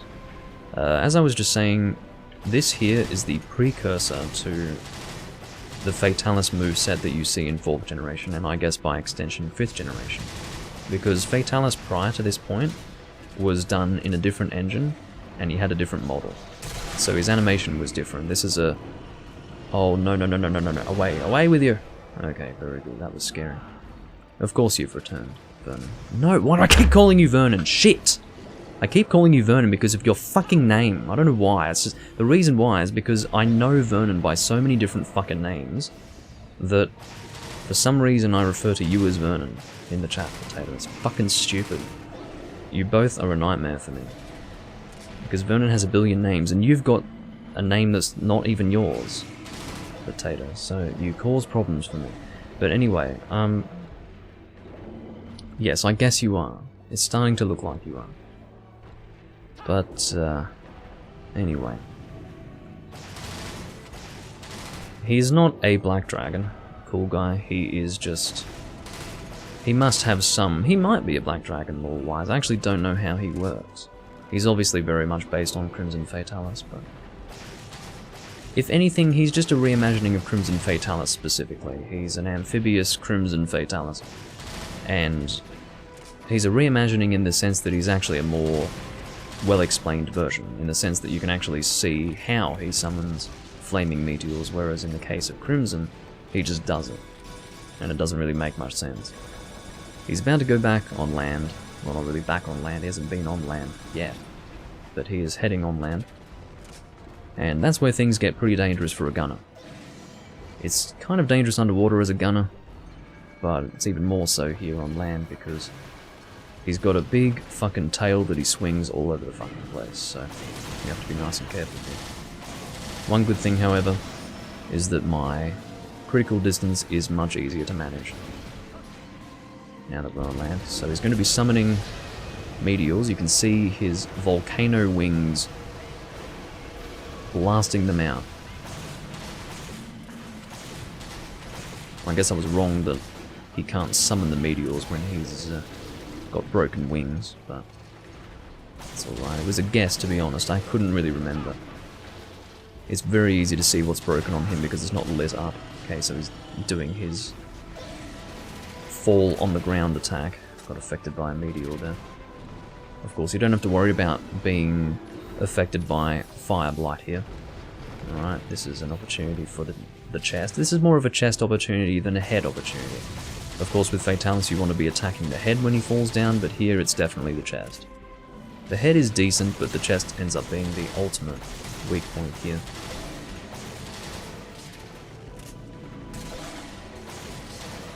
Classic Monster Hunter not being available on modern platforms is only a problem for certain games. It's a problem here, but for games like the actual classic Monster Hunter games can all be emulated very, very easily.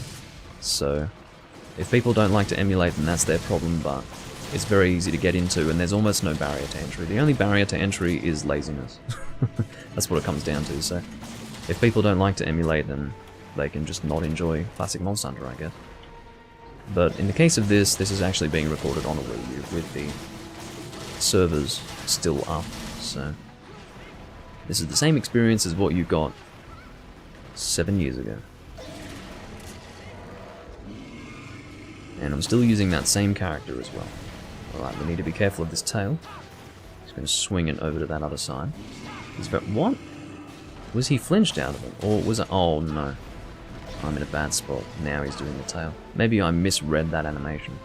It's possible. I haven't fought Miralis frequently in many years, so I might have misread that animation. We've still got a wing to break here. Excuse me, an arm to break. What I was meaning to say was that I think the wing can recharge if the arm isn't broken, because you can see there is a connection point from the arm to the wing, so yeah. Looks like I'll have to stick with the wing here. We've even got bombs on the ground, which is cool. Emulating the 3DS games is much better than actually playing on the 3DS. It's very easy to do. Not necessarily for Ultimate, because that's variable frame rate, which comes with its own issues. But in the case of 3 Ultimate and Double Cross, not Generations Ultimate, because there's no real reason to emulate Generations Ultimate, it's Switch only, so you'd have to use a Switch emulator, which sucks at the moment. In the case of Generations Ultimate, you would want to do Double Cross with an English patch. That's the Japanese version of Generations Ultimate that was on the 3DS. But yeah, so you do that with 3 Ultimate and Double Cross, and no problems at all. Oh god, good, we can get to the head, thankfully. But yeah, that was very, very quick, and that was honestly on account of my pierce damage and whatever the hell Rom is doing. He must be doing something very good as well. But as you can see, it is 9 carves, as you would traditionally have with Fatalis, here with Miralis. This is the only monster that gives you 9 carves in the game. Sadly, I didn't get them all. Am I going to get a rare? I did not, but I did get the Smelter, which is kind of a standard drop. It's not really a rare drop, because there is no high rank monster here. No high rank version of Miralis. So... But, online play is perfectly supported, emulated. You just have to find communities to play with. Of course, you can't connect to the same community, like it's not actual 3DS network play. It's actually a different community to playing on the 3DS. You just have to go and find the people playing it, like join Discord servers for example, and you'll have people to play with for sure. And that's the way you do it. But yeah, I have a lot of respect for any person who started in World and wants to go back through the series and educate themselves on what makes Monster Hunter special. It's the people who started in World and don't give a shit about the series that I don't have any respect for. So I'm glad to hear that you're watching this, cool guy, and I'm glad to also hear that at the very least you're interested in playing the older games. That's great. And power to you.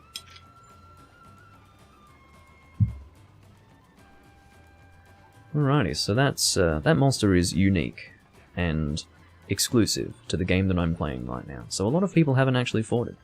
It's a real shame.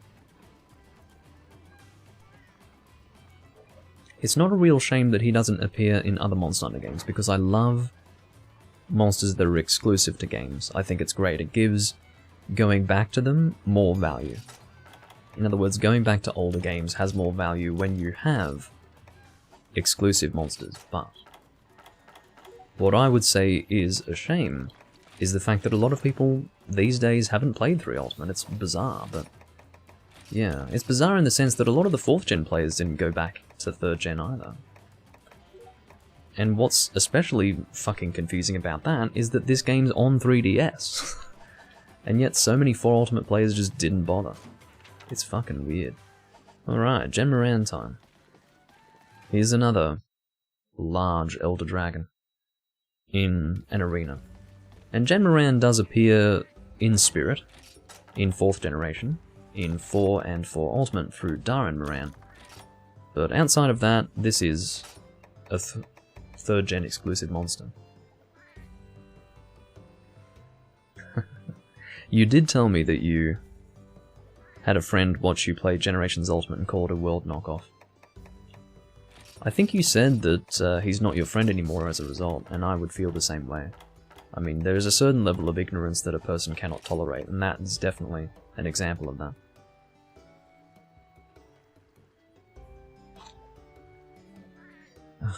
I don't love World, stop. Because people will...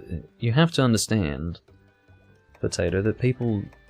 Sarcasm doesn't translate as well over text. So people will actually think that I like World if you tell them that. So Gen Moran will probably go Greatsword for. We'll go High Grade Earplugs and then I guess Dragon Greatsword, which would be Alteus Evolution, which really gives me Tri vibes when I equip this Greatsword.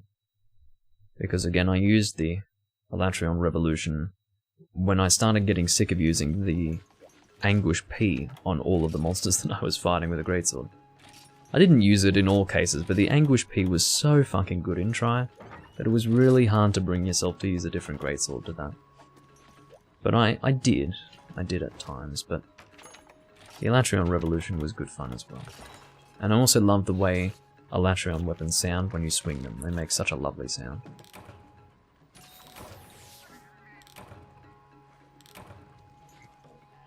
I think World is a mistake, quite frankly. It's difficult to hate if you started there. But if you started in 2nd gen and have gone through all the Monster Hunter games before and since, and then you play World, you're kind of left going, wow.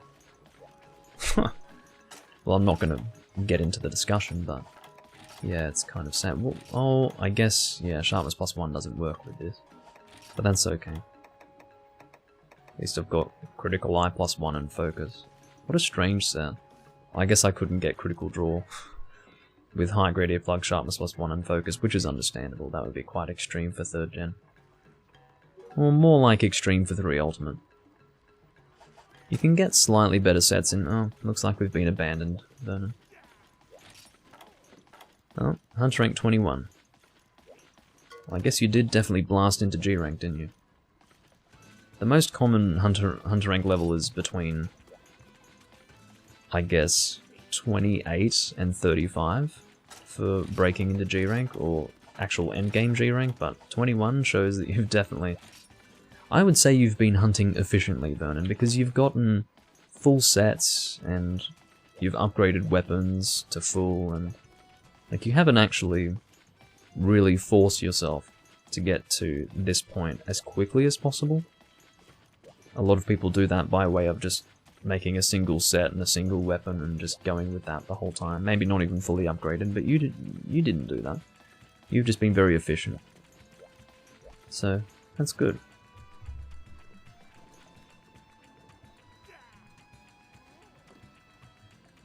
There's speculation Gen Moran will be in Rise. I fucking hope not.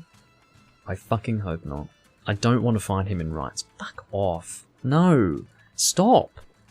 What's wrong with you, Capcom? Just stop. Just fucking get a grip. Dickheads. What are they going to do? They're just going to bring back every monster that's ever been exclusive to a generation and be like, we've got no new ideas, or at the very least we don't have enough. You know, watch, they'll bring back Yamatsukami, they'll bring back Shen Garden, they'll bring back... Oh, they already brought back Lunastra. They'll bring back... What are some other exclusives? Ashen Lao Shan Lang.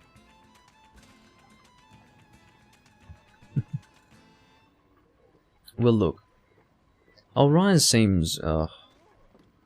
cool guy. I think Rise will end up being better than World, but whether or not I'll enjoy it, we will see. We will have to find out. It looks alright, but the only way I'll be able to enjoy Rise is if I play it in a way they didn't really intend for me to play it.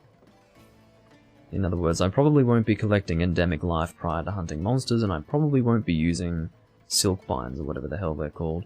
You know, I won't really be using the wire bug very much, in other words. So, yeah, that's not really how they intend people to play it. But I think that's the only way I'm going to enjoy it. So, yeah.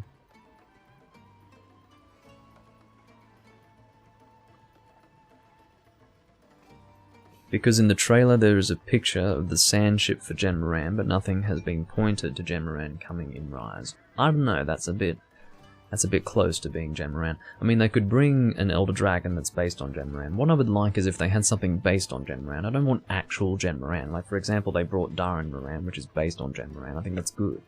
To have something that's not literally the monster. They brought back Yamatsukami in the form of Nakakos, for example, which is good. You want that sort of thing. Something that harkens back to an older fight that isn't the same fight. I mean, Nakakos is very different to Yamatsukami. They are related as monsters, but the fight's very different. The only monsters that I approve of returning in Rise are monsters like Mizutsune, because he's very Japanese, Amatsuma Gatsuchi, because he's the final boss of Portable Third, and Rise is basically the new Portable Third. Monsters like those are worthy of being brought back, but Gen Moran, fuck off, he's a tri-monster. Fuck off.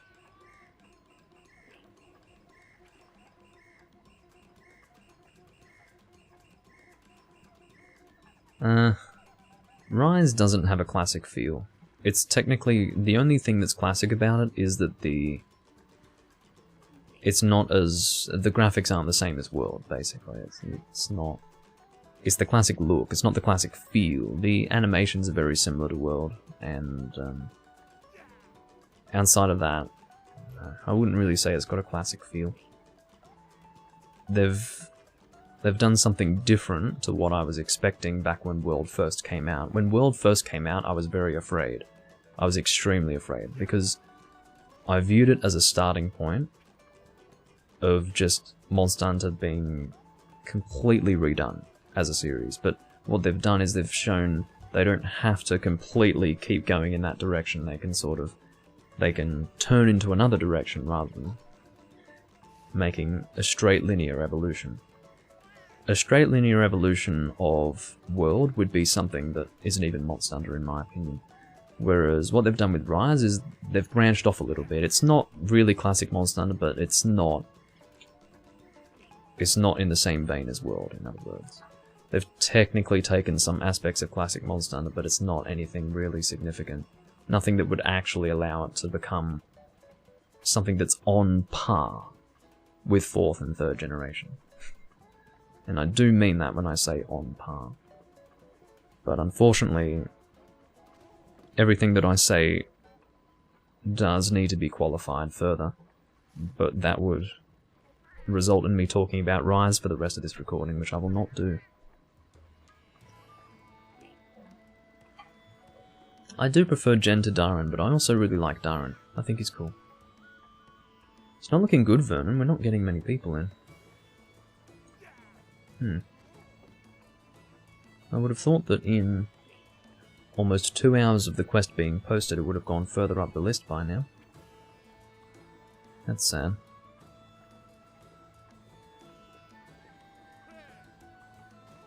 Well, this is very interesting, Potato. I don't know if the Japanese will like Rise. It might be just good enough. I'm really not sure. It might be just enough. It's really hard to say.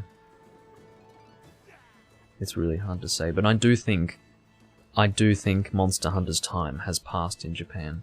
I think the torch, in terms of the gameplay community, in terms of the people who are playing the game, I think the torch has been passed from the Japanese to the Western audience. And unfortunately, I think rather than come crawling back to the Japanese, I think Capcom will say, sorry for the ear rape, but that's my controller sliding off my leg. I think Capcom will give the middle finger to the Japanese demographic, and the reason why is because money talks. Japan is a domestic demographic. So, what quest is posted? It is Genran, and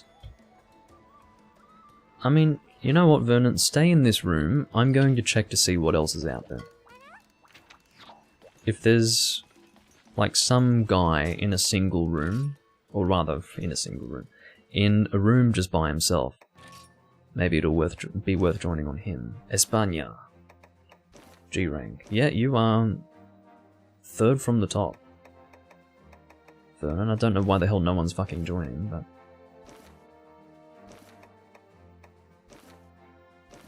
oh, this dickhead again, with his fucking 4-point formation. That's all he wants to do every day, 4-point formation.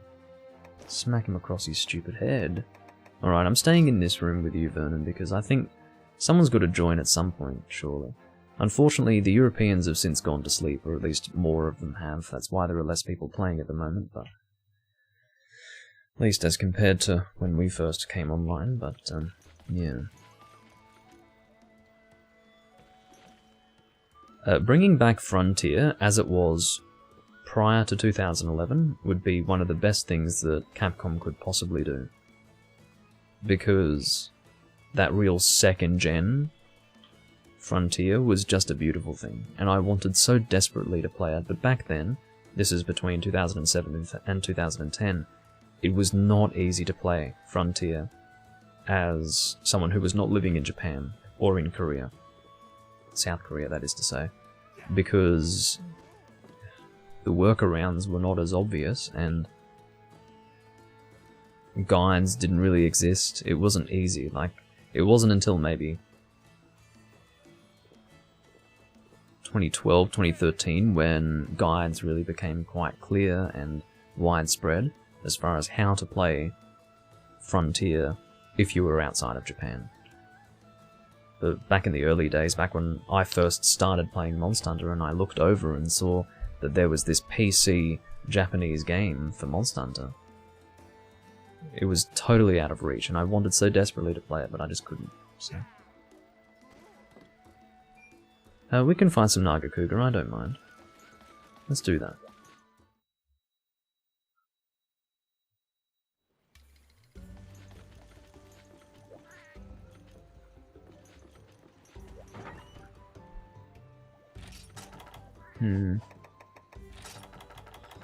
I think I will go Thunder, but what weapon would I like to use? I guess Dual Blades. No, let's go Sword. No. Make a decision, Doomlink. What would I like to use?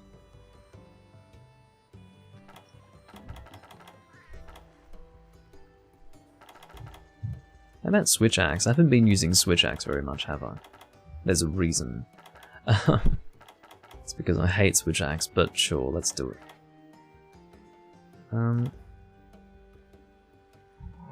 What set should I use?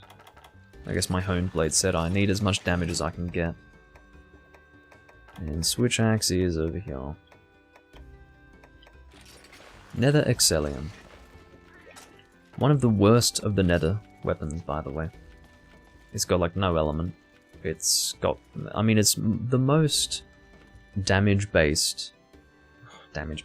I should say raw damage-based weapons of the Nether loadout. So, well, loadout isn't really the word. Of the Nether catalogue, I suppose, is the term that I was thinking of, but... 2 green Nagakugas. Well, that means I want fire, actually, because green Nagakuga is weaker to fire than thunder. Oh dear.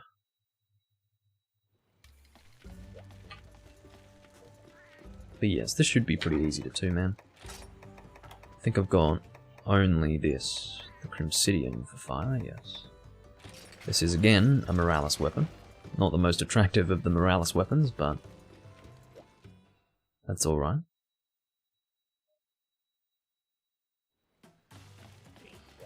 Yeah, I would really love to play Frontier, that would be so good.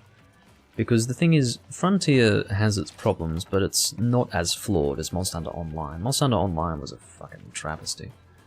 Well, maybe not, but it wasn't good. Monster Hunter Online was very, very messy. It was beautiful. It was I would say that Monster Hunter Online is the most attractive looking Monster Hunter game. This is including World. Monster Hunter Online, in my opinion, looks better than World. And that game came out in 2013.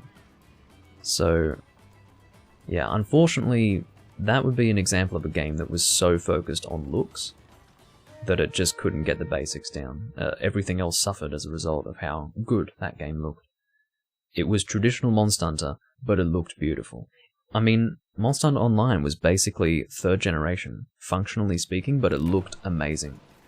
And I really wish they could have done something better with that, but it was free to play, so I'm not too surprised. But I played it a little bit, and I certainly would have played more of it if it weren't such a fucking mess. But then the server shut down, and I just didn't really get to play it too much. But Dauntless isn't even comparable to Monster Hunter, at least not anymore. Maybe it was back when it was first being made, but it is now... Dauntless is nothing like Monster Hunter now. And I don't know how anyone can relate it to Monster Hunter. I played it. Ethan made me play it. He made me download the fucking Epic game launcher and download that fucking game, which is now free to play, and give it a try. Ethan was the one who wanted to stop. He was ready to stop. Like 15 minutes in, he was like, I'm sorry to do this to you, Doom, but I'm done. I can't do this. And the reason why was because it was this ultra generic MMO. There was no, like, it was just this MMORPG, and it wasn't even good. It was just average. It was just standard.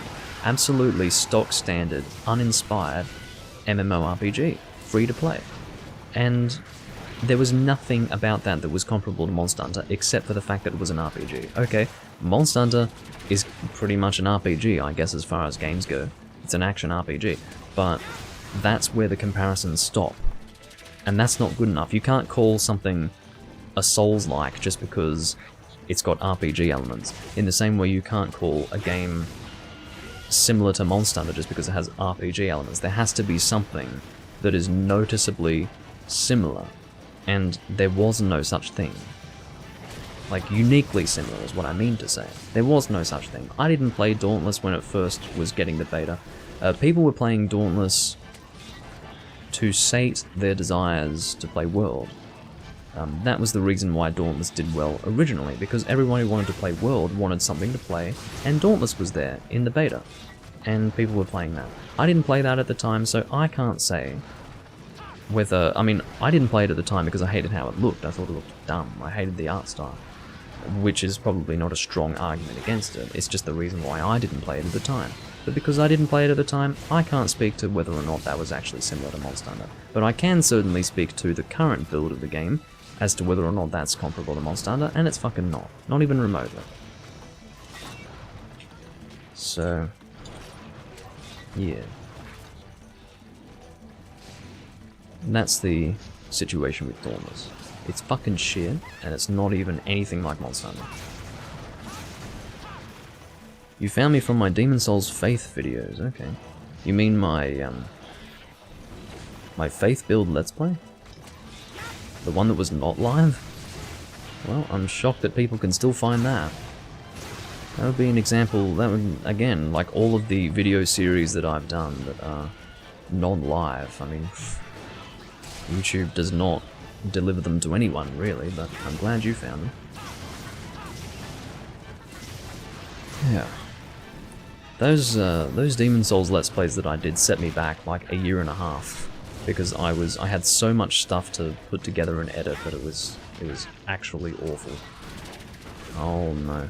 I'm actually shocked I didn't get hit by that tail. If you're noticing a very poor frame rate of the game right now, it's because this is Area 5. Unfortunately, this is not a good port, and Area 5 performs kind of poorly in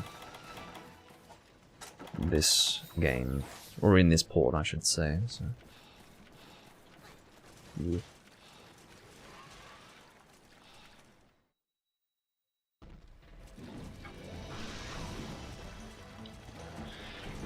And yeah, I do remember you mentioning, Potato, that you found my videos through my Monster Hunter Online stuff. I don't regret recording Monster Hunter Online, although I only did like 3 videos.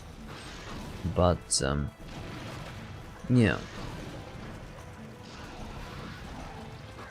It's good for a channel just to have a few videos that are well received. I don't know if anyone stuck around on my channel that watched my 4 Ultimate video. My 4 Ultimate video is still my most viewed video. I think it's about 17,000 views at the moment. But I don't know if anyone's come from there. So, who knows? But that's the best way to really get an audience, is to have at least a handful of videos that are very well received, you know, by the algorithm, that is to say. Not by the community. It's not about the community, it's about the algorithm liking the video and then saying, I guess people should watch this, says the algorithm if it had a voice. I think that's, yeah, that is our friend Green Naga Cougar number 2, who is also getting paintballed. I did not have dung bombs, I regret to say. Oh, he managed to get hit by the tail spikes there, unfortunately for him. At least we've got someone waiting for us to join with Genmoran. We can 3-man a Genmoran without too much difficulty, but I wouldn't want a 2-man one. And that would be a bit rough. And that is a limping Nagaku. Should we follow that one or focus on the one that's now here? It's your call, Vernon. I'll do whatever you'd like. Actually, let's just follow him. He didn't go very far at all. I scratched that. He has decided to fly kind of far. Well, looks like Vernon wants to chase him, so let's do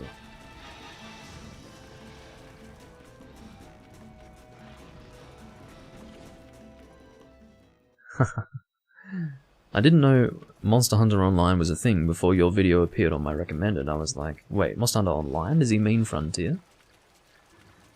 I remember when Monster Hunter Online came out, and I just I didn't care for it because it was it was so weird to me that there was a Chinese only Monster Hunter game, but I just ignored it. I was like, no. Why would I bother playing that? Like, that's more of a spin-off than Frontier. That's just unreasonable. At least Frontier came out in Japan as well as South Korea. But in the case of...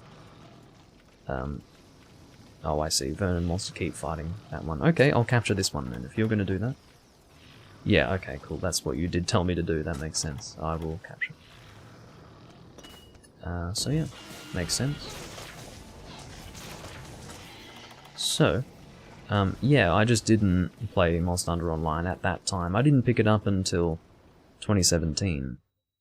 And the game continued existing for about a year and, I don't know, 4 months. After I'd actually first picked it up. And in that time, I barely played it. I got the G rank, which was very easy to do. And then I just stopped, because it just wasn't a very good game, unfortunately. I wish it would have been better. I really wanted it to be better. It was one of those games that was fun to watch people play. At least fighting the monsters, but to play it yourself, it was not fun. It sucked, unfortunately. That's why everyone who played it for maybe a few months and then just stopped. It's because it's one of those games that it doesn't keep your interest. It's unfortunate, but that's just how it was.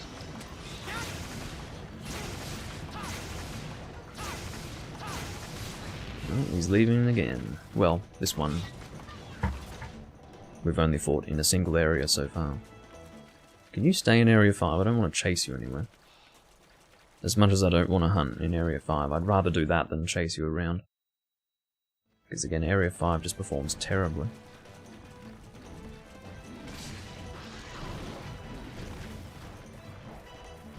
I used to drink tea on camera, I don't really anymore. I mean, I will in the future, again, but these days I don't.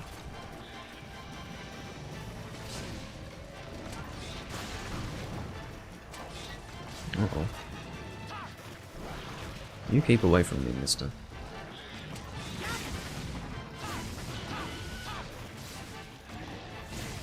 I say as I approach him and physically assault him, and then I say, keep away from me. It's like the ultimate tsundere, you know.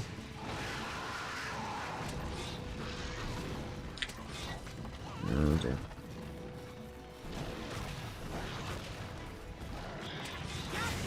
I probably should sharpen up, because purple sharpness is really a big thing with these weapons.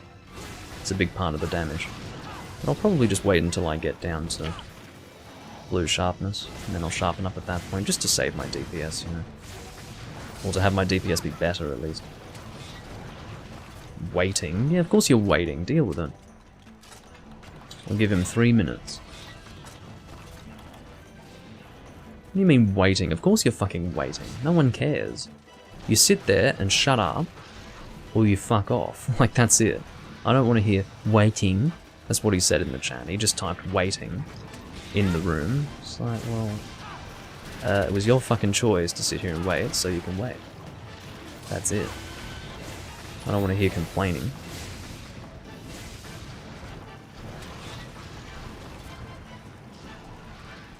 Is 3 Ultimate a good start after World? Absolutely.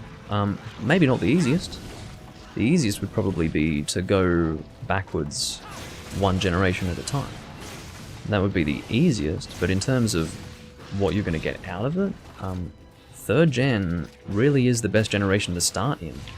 And if you didn't start in 3rd gen and you instead started in World, which is something that you can't really change because you've played World and that's that, 3rd gen is still a good second.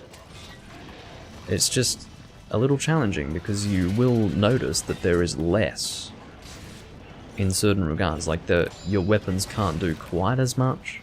There is beauty in simplicity, which is something you'll have to come to understand as a World player.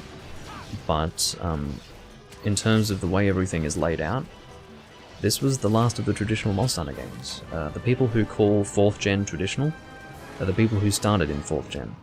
It just helps them feel a little better about themselves, you know. Makes them feel like they're part of something. But, yeah, 4th gen is not traditional Monster Hunter. This is the last of the traditional Monster Hunter games because it's basically Monster Hunter in its original concept, but polished to a point where it's no longer a mess, like it was in 1st and 2nd gen. So, yeah, you don't have verticality, you don't have pole vaulting and mounting and stuff like that, but yeah, you do have swimming, which is fun.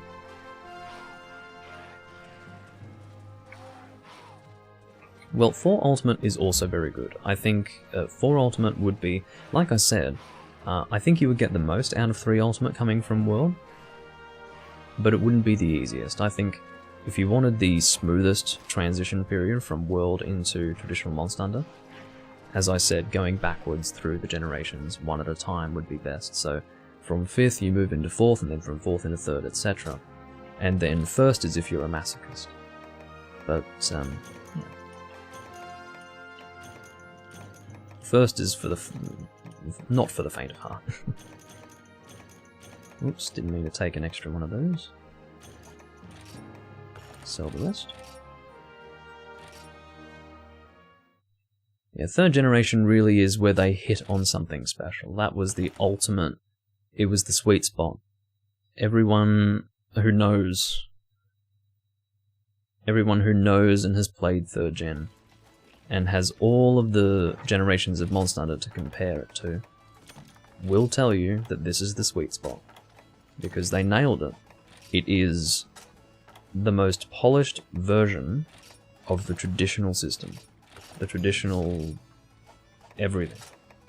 The formula, the essence, the inspiration, it's all there. But it's clean.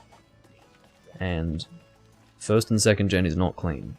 2nd gen's much cleaner than 1st, but it's not clean. So, there you go. Oh, this guy can't join gen? What is Hunter rank 7? Fuck me.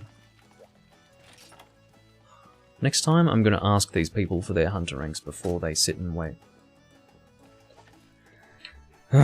Okay, what do you need, Vernon? It's really annoying that, you know, we're ready to do Gen Moran, and then the 3rd guy who's been sitting here for like 6 minutes waiting for us to return, 10 by now, can't even join the fucking quest. That's a little unfortunate.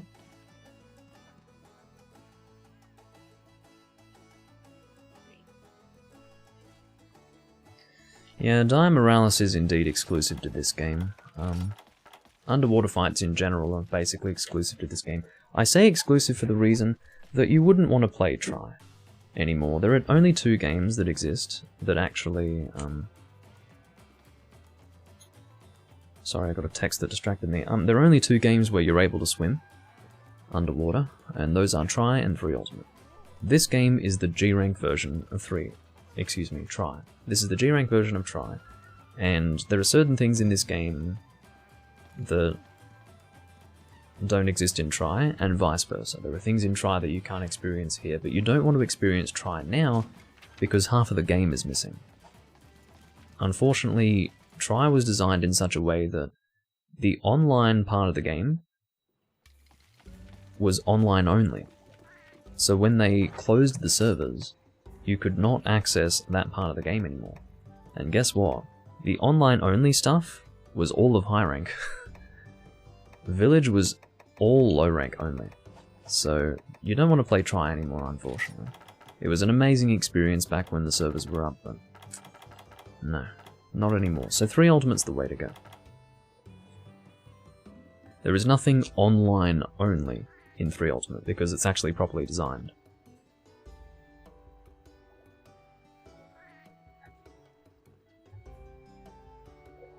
And yeah, Elatrion is actually a Try monster. Elatrion is effectively the Fatalis of 3rd generation in the sense that he's a black dragon and he's the final boss of 3rd generation, so... Yeah, Elatrion's been in every single game since Try. He was in Try, Portable 3rd, 3 Ultimate, 4... No, he was not in 4 Ultimate, excuse me, but he was in Generations Ultimate. That's a missing finger, I guess. And, yeah. He also, for some reason, appeared in World. Still don't know why that happened, but it did. And, yeah, it'll probably appear in Rise as well, because people will be on their hands and knees, tears streaming down their faces, begging Capcom to bring Alatreon to Rise. So that will happen. And maybe even Fatalis will appear in Rise, because the same thing will happen. People will be on their hands and knees. You know, they would be willing to be chained up to a wall to be sexually abused by a Cat of Nine Tails, by Capcom, if in return they could have Fatalis in Rise. So I think Fatalis is coming back in Rise.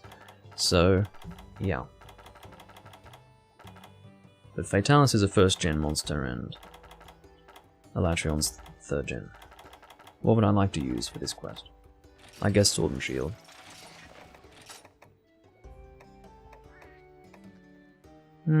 Let's do Slime. Let's make this a nice, quick hunt. Because, quite frankly, I am not impressed that we're doing this twice in a row. Why do the Japanese like Kezu so much? What's that? I didn't realize that... Oh, according to Capcom, Kezu keeps coming back because he's one of the top 10 favorites in Japan. What the fuck? Why do they like Kezu more than Giganox? What's wrong with them? Fucking, you know, sometimes the Japanese are crazy. Kezu? Is it because he's a big penis? Is that what it is? Like, they're into penises over there, aren't they? Guess they are, but... fucking hell. Maybe they've got nostalgic attachments to him. Maybe that's what it is. Fatalis is not a given. He should have been... Fatalis was not planned to come to World. He was never planned. Because... they decided Alatreon was sufficient. But what happened was, they went and spilled their guts on the existence of Fatalis to the new generation of Monster Hunter players that came from World, because they decided to celebrate, so ironically, the 15th anniversary of Monster Hunter, with people who didn't even know it was a series and didn't even care, by showing off the existence of a monster called Fatalis. And what happened was, everyone was like, please bring it to World, please bring it to World. And then Capcom were like, well shit, we actually kind of also like Fatalis, because, you know, a lot of us have been involved in making Monster Hunter games for the last decade, and more. And longer, I should say. So, you know what, making Fatalis would be fun. That's exactly what happened, which has been told to me by someone in the know. And, yeah, as a result, Fatalis appeared in World. So Fatalis is not a given, but it has now become a given, because apparently everyone wants him. So... yeah, Capcom probably can't help themselves, because they also like Fatalis. He's a special monster for them. So, yeah. Fatalis disappeared for the entirety of 3rd Gen. His only appearance was in spirit through Miralis. So...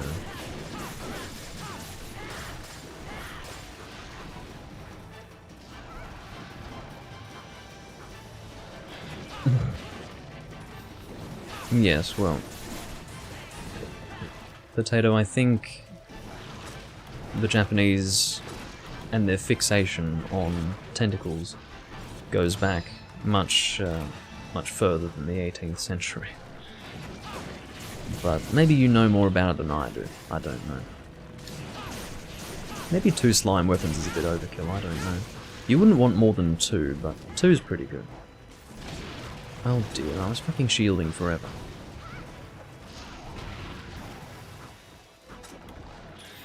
Yeah, Capcom went and spilled the beans about Fatalis. They fucking spilled the beans. It was so fucking ironic. Because, you know, what World player cares about the 15th anniversary of Monster Hunter? Like, well, of course, there are exceptions. There are exceptions out there. But you have to understand that about 90% of World players don't give a fuck about the series. They don't give a fuck. And they never will. Not until at least, you know, 2 or 3 more games after World release. Then they can say that they care about the series, but it won't be anything after World. So yeah. What are the chances of laggy in Rise? I'd say high. because they didn't get to bring him in World because they gave up. They were designing Laggy in World, and they literally gave up because they ran out of time. But they were so scarred by the experience that when they had more time on their hands, they still gave up. They were just like, nah, I'm not doing it. That was Capcom with Laggy in World, which is fine, I don't care. But, yeah. I think they will take this opportunity to do Laggy, unless they think he's cursed now. I don't know. But, we will see. I think there's a good chance that Laggy will come. I'd prefer it if he didn't. As I've said, I would prefer it if they just had monsters unique to Rise, as in all new monsters, like they did with Tri, because that's what happened with Tri. In Tri, every monster, in other words, for the first game, in 3rd generation, only new monsters. That is called integrity. That is called inspiration. That is called passion. And unfortunately, that doesn't really exist anymore at Capcom. That's kind of a dead thing. And you know, I kind of feel for Capcom because in the end they can't please everyone. Because Tri did terribly in Japan. But that wasn't because it was all new monsters. That was because in 2009, Monster Hunter had left the stationary console space. It was a portable Monster Hunter series. Excuse me, it was a portable game series. That's what Monster Hunter was. So that's why it didn't do well in Japan, but maybe they're foolish and associated with the fact that they took a chance and did all unique monsters. And then when they had Portable 3rd, which actually brought back monsters from 1st and 2nd gen, they had huge success. They probably think, oh, the Japanese prefer the older monsters. Well, it may be true, but the problem with Tri was not the fact that they had all new monsters, it was the fact that it wasn't a portable game. Japan would have absolutely eaten Tri for breakfast, lunch and dinner if it were on the PSP. The point is, it wasn't. So they didn't eat it. It was like natto. They didn't fucking want it. It was like, get it off my plate. That was Tri to the Japanese at the time. So, and it had nothing to do with the monsters. It had everything to do with the system it was on. I mean, can you imagine? You can't take a Wii with you on the train.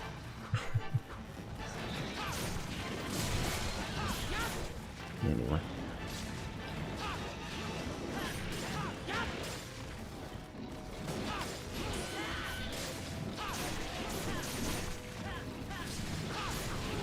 Japan likes portable gaming because culturally they like to play games together in a public space.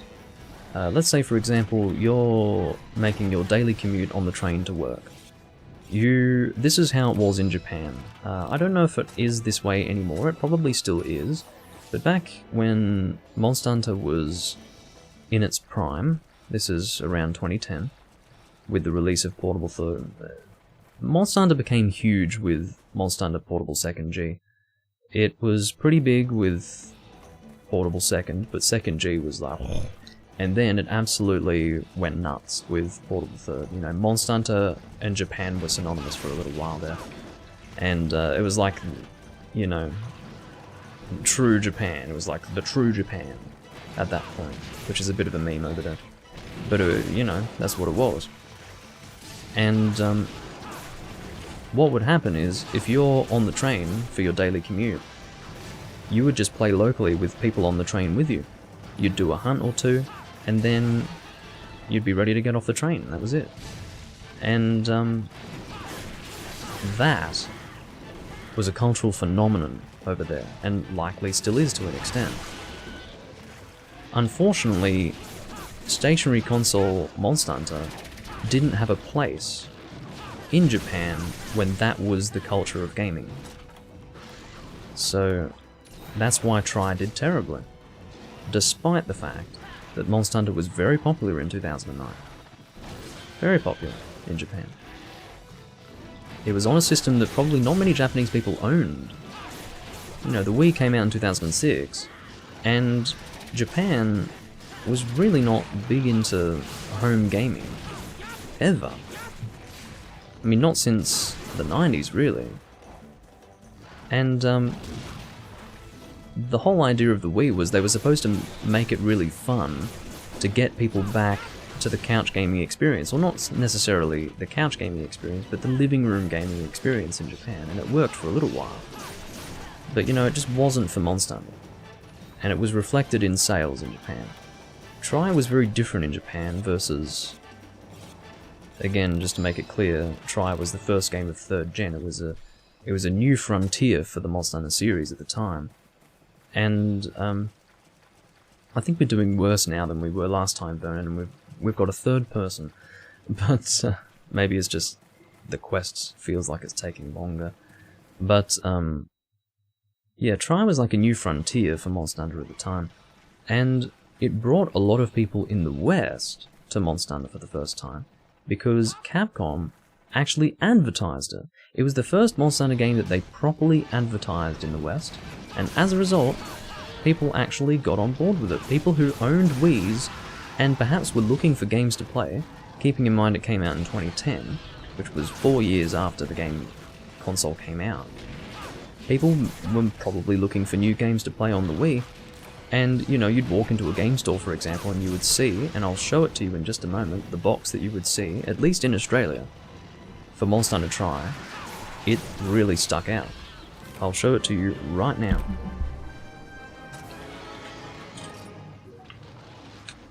It's a beautiful box.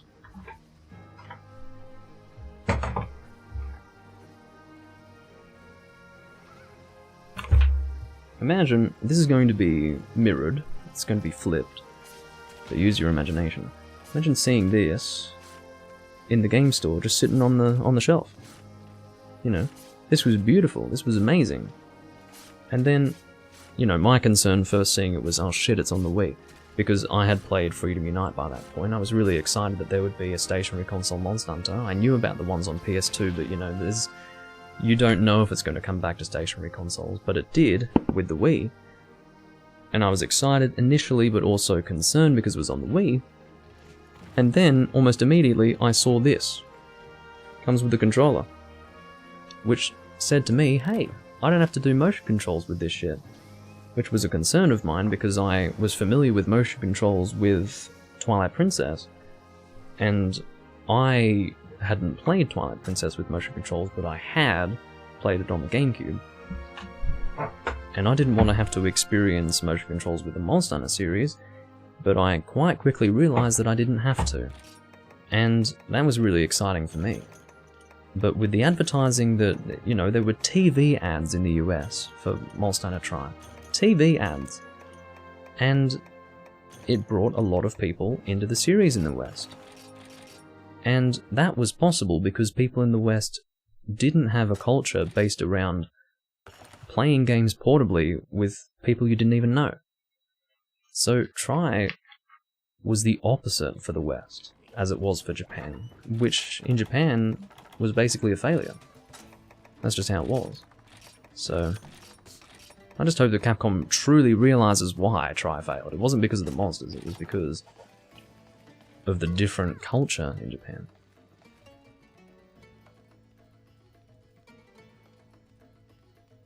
And Potato and I were the same, in that when 3 Ultimate came out, they shut down the servers in Tri, and we both didn't want to play 3 Ultimate because we were so pissed off that the Tri servers were shut down.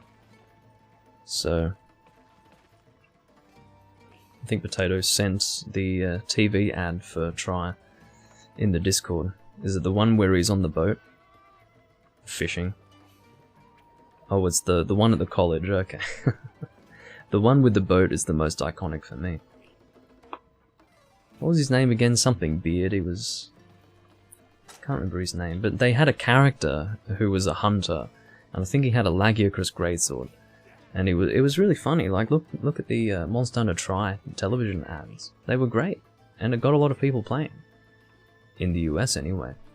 And I never played with the people in the US servers. There were 3 servers, the Japanese server, European server, and US server. I was on the European one. And there were plenty of people playing from the UK and across Europe. And a few in Australia as well. Like, I was actually playing with I had 2 friends in high school at the time who were actually playing Try. And I was fucking shocked. I was like, you've got to be kidding. Oh, Vernon doesn't want to play with this guy anymore.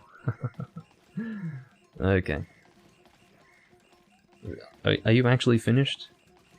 Oh, you need to start. Oh, you need to... You actually need to go. Fair enough.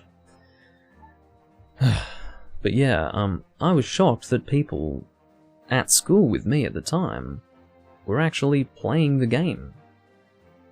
I just couldn't believe it, because it was such an unknown series in the West prior to that point. And it actually had a presence in the West.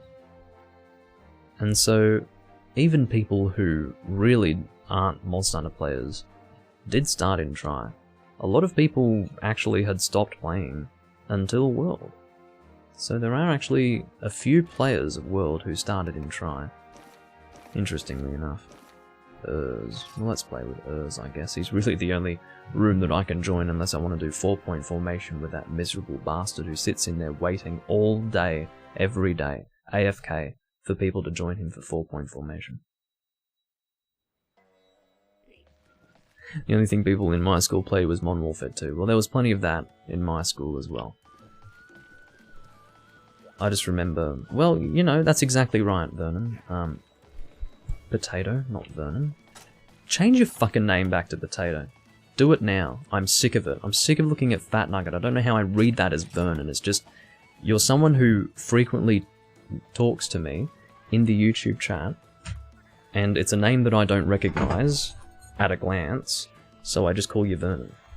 Because Vernon's the one in my mind that is a name that I don't recognize at a glance, so I automatically call you Vernon. I have to take off my jacket.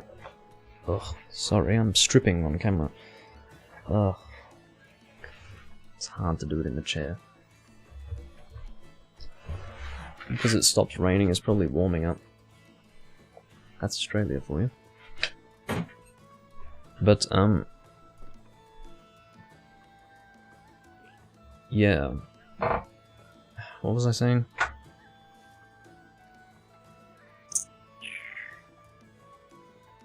What was I saying? Completely fucking forgotten now. That really fucking distracted me. Okay, so...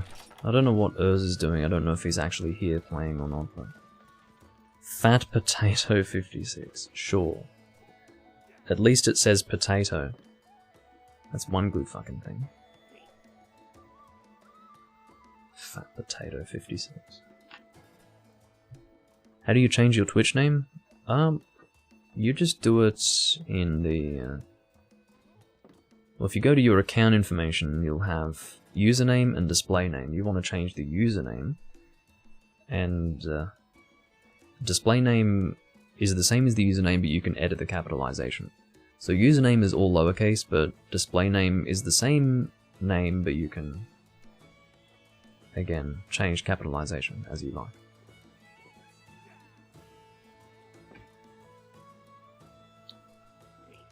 Oh, that's what I was going to say. That's a very interesting story. You said that around that time, back in the Try days, the only the only game people were playing was Modern Warfare 2. In my case, it was Modern Warfare 2 and Black Ops, but because Black Ops was new, do keep in mind, back in late 2010. But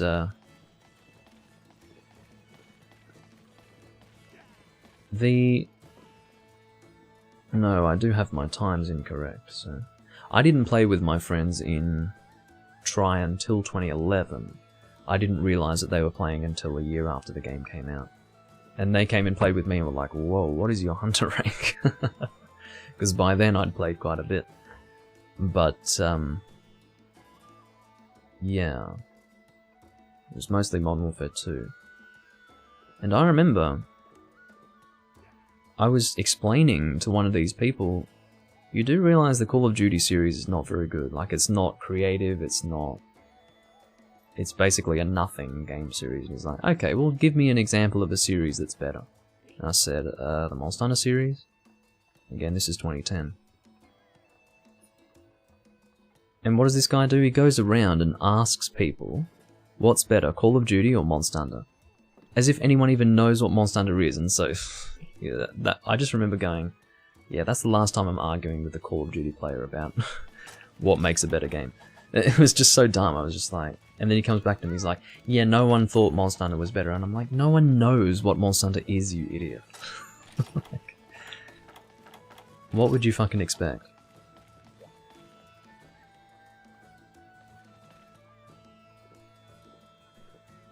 Potato Nugget. Oh, here we go. Potato Nugget 56. I didn't realize you could just so easily change your YouTube name, but there you go. Oh, really? Well, I'm not sure why the option to change your Twitch name doesn't exist, Vernon, but... I'm pretty sure that I was able to change my username prior to even going live once, because I remember I was trying to get the name of Doomlink with a K on Twitch, and I just wasn't able to. And I don't think I had gone live yet, so I was changing from Doomlink with a C to K, or attempting to. And it was giving me the option to do that, so I'm not sure why the option doesn't exist for you, but yeah, anyway. I don't know where the fuck this Urs guy is. I really I wasn't intending on playing much more than this. I just wanted to finish up with a hunt of something. What? What the fuck is this? Yeah, 2 hyphens, then plus question mark. What?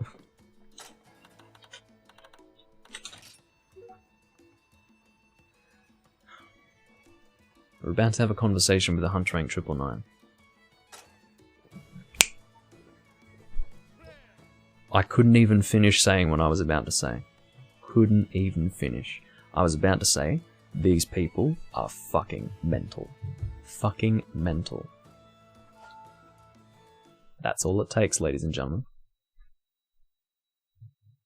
What? Disconnected. That's all it takes. He sits there AFK for like 5 minutes, and I'm just waiting for him, and then he comes back, types fucking complete shit in the chat, and I'm like, what? And he disconnects me. That is a perfect example of what it's like to communicate with these people. They are so... like, you don't understand. Unless you've played with people who play too much Monster Hunter in this era of Monster Hunter, you don't understand. They are fucked in the head. Nope, I did nothing wrong, Spaceman. I gave him a gentle bit of attitude, and he was like, no, I'm not dealing with that. And the reason why is because they are so ultra sensitive, they are hypersensitive, they are argumentative, they are anal, they are everything wrong with a person. They are just... I've never encountered such fucking ridiculous people as the people who play too much Monster Hunter in traditional Monster Hunter games. They are amazing. You could write a book on these people. They are emotionally unstable. Anyway. Yeah, no, that dude just expected him to understand binary as a first language. Look, I'll try to egg him on. I'll try to egg him on. He'll disconnect me. He's likely just to disconnect me without talking to me. But I'll in fact, I won't even egg him on initially. I'll just return and then see if he removes me. We'll see if he was that offended by me going, what? We'll see if he was that offended that he would disconnect me without me even egging him on again. Let's see what he does. This will be funny. Who's this guy? King Yargal. Oh, King Jaggy. I couldn't read it. King Jaggy. I'll change my set. Maybe my set is not good enough for him. I don't know. I guess it's not too interesting. It's slime and it's got... I mean, sorry, I was just using a generic set. I can use something slightly more interesting. I could equip Heavy Pierce. Maybe this is interesting enough for him. I've got no fucking idea. Anyway. Let's use that.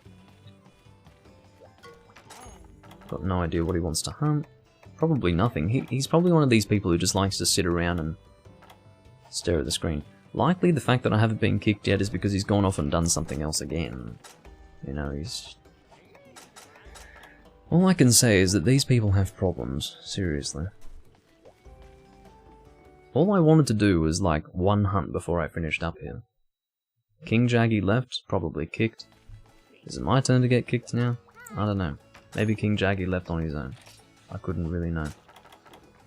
At least in the case of having a gunner pouch, you have no reason to have whetstones in your inventory if you're actually gunning. Which is good, because you have more space to actually bring combination materials. It works out very nicely. You've got more space for combination materials, you've got an ammo pouch. It's just better. Everything's better.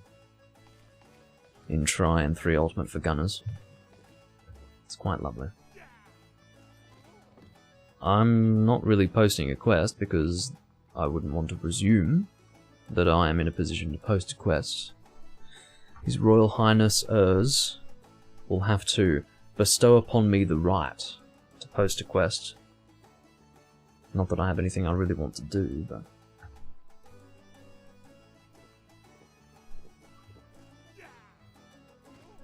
yeah. He's got the personality of a fucking plank of wood to start with.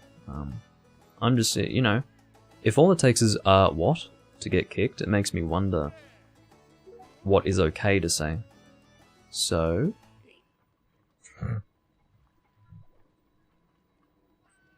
I'm gonna show you how to get kicked.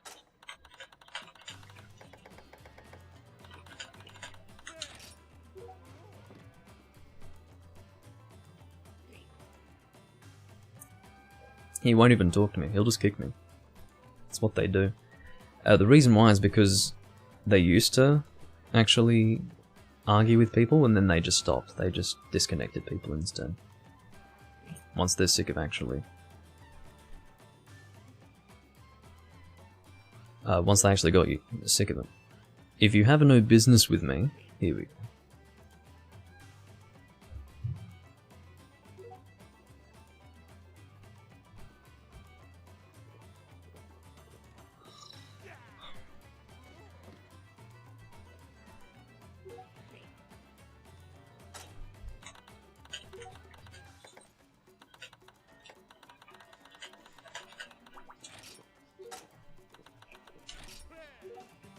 Well, I'm obviously here to hunt. I join... okay. Series of events. He goes, yeah? But in a really weird typo way. He's like, yeah? If I... he's like, yeah, and I'm like, what? Because he's typoing all over the place. I get kicked. I come back, I say, why did you kick me? And he says, if you have no business with me, then why do you come here?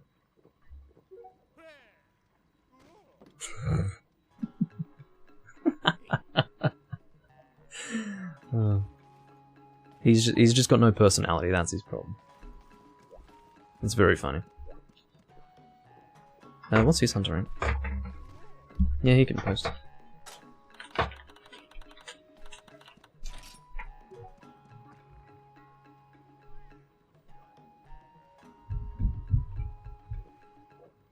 What a fucking dork. Such a fucking dork.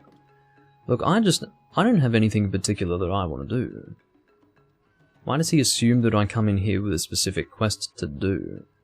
You know, I understand why he was just like, yeah? It's super weird and abrasive. And maybe even... I don't even know how to describe it, but... when I came into the room and he's like, yeah? That's his way of saying, what do you want? It's like, okay, I'm just here to hunt. I didn't want anything in particular, but because he was typoing, I'm like, what? Looks like Hierro doesn't really want to hunt either, or hunt anything in particular, so I guess I'll post something, I don't really care. What would I like to do? Probably something at Hunter Rank 8 level. Something good with Pierce, maybe. How about Hallowed Gem?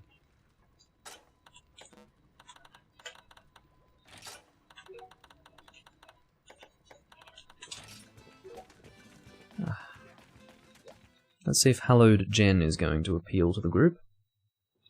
I suggest Hallowed Gen for my audience because that is another monster that is unique to this game. So I will change to something that would be appropriate for Hallowed Gen around. Which would be this, except no, Rocksteady would be silly. Just thinking that would be fun, but what would I use?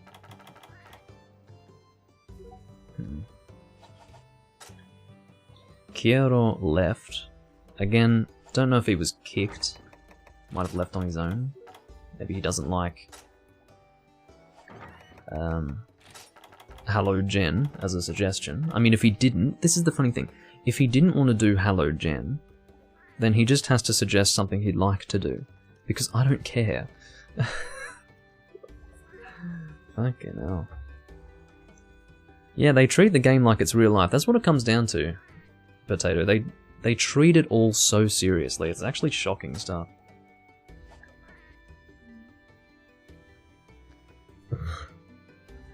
Urs took it upon himself or herself to state that that person was not kicked. I did assume that he just left on his own. Oh, Urs is being friendly and personable now. Whereas prior to this point, he was just being fucking weird and, like, generally weird. Weird and generally weird is really the only way I can describe it.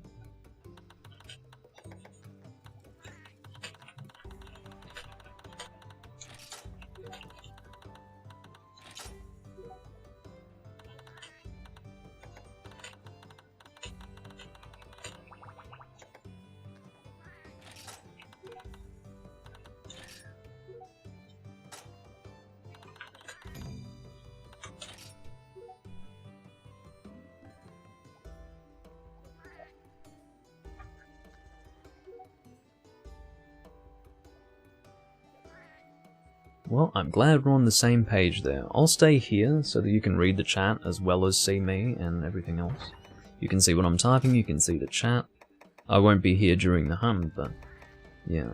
I would like to do Hallowed Gen. That is my daily, monthly life. I think your daily life, by the looks of it. I would love to see the legendary arguments this person gets into on a daily basis with people. Weird people. You're the weird person. I mean, that guy's also weird, but you're especially weird. You're fucked in the head. Just like all people at Hunter Rank 999 are in this game, in this era of Monster Hunter.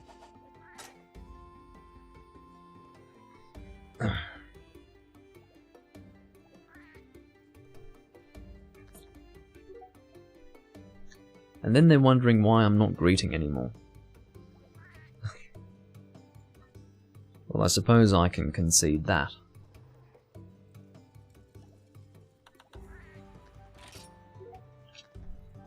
Well, I suppose I can concede that. If the community's stupid, then I guess that would result in a person who is constantly a part of the community becoming very jaded and abrasive and just generally unfriendly. But, it seemed like a pretty silly situation for me to be kicked over anyway. I guess I'll go dual blades. No, I can't use that set. No, I can't use this set for it. We want the Fist Illusion. The Bushido is a weird set. This is an event weapon, actually. It's not really that good. It's only viable with Sharpness +1, and I don't even know why I have it, to be honest. I just made it because I could. And yeah, that was how that went. There you go, that gives you a bit of a taste for what it's like to hunt with people at this level. They're pretty crazy. But at least this person has something of a personality. Most of them don't. I mean, this person, at first glance, is a bit fucked, but they have a personality. A lot of them don't. A lot of them are just, you know, they're like retail clerks.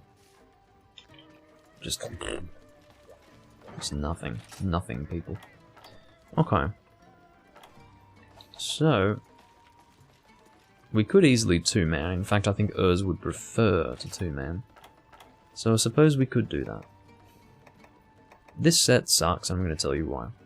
It's 3rd generation, and you need to be able to resist monster roars when you're using a greatsword. Otherwise, you lose incredible DPS, and at that point you'd be better off removing one of these skills in order to just have roar resistance, because it's terrible for DPS. Not as big of a deal for a quest like this, but I could see that Urs was using that set for just any quest, not just Gen Moran. So this is a subspecies of Gen Moran that is indeed unique to Monster Hunter 3 Ultimate.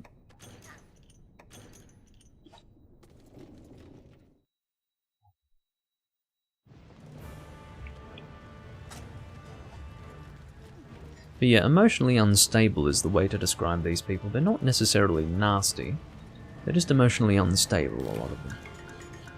Or at least they come across that way, over text.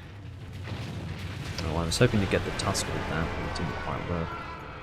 You fucked up the timing on that, and I didn't even get my aim right, so that was kind of funny.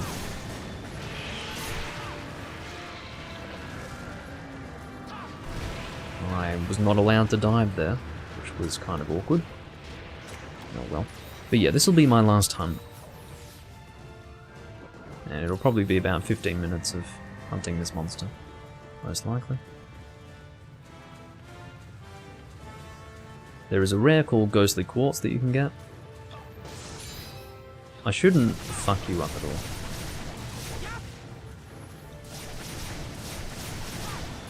Just watching to make sure I don't fuck you up, because if I do fuck you up at any time, I'm probably gonna... it'll be like a 2 strikes and you're out sort of scenario with this person. If I fuck them up in any way, they'll just abandon and then kick me. So...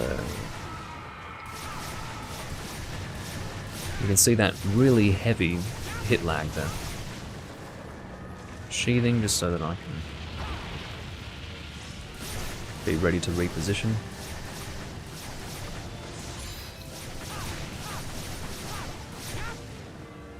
Of course, Rocksteady is not really viable against this monster. But this is just my generic set. So, I'm going to head down to the other breakable spot. Indeed, the elemental weakness of Hallowed Gen is fire. I believe the secondary is dragon. Oh, look out for that tail. It's going to move it back. Which hurts if you're standing there. Quite a bit. Seems that Urs isn't interested in... Or were you thrown off? Looks like you were thrown off, yeah. Well, that's alright. Oh dear. Obviously I wasn't listening to the audio cue.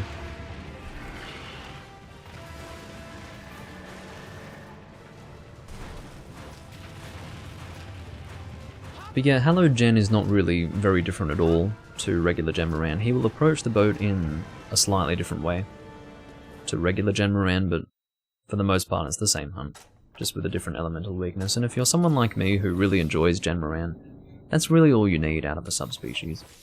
You don't need a drastically different hunt. Just having a different weapon that you use for the hunt, and having something slightly different to look at, visually, is really all you need.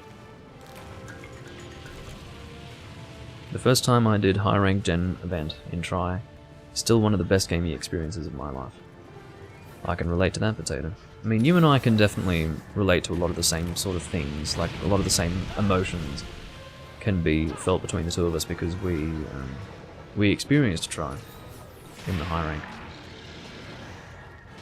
And there are a lot of fond memories to recall back to, without a doubt.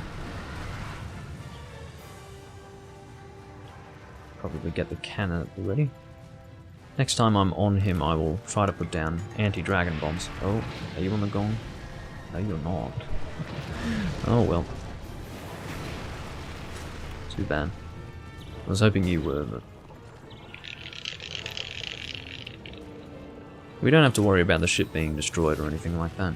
Mainly because we do have the Dragonator should he approach the boat in the final showdown, which should be enough to push him away.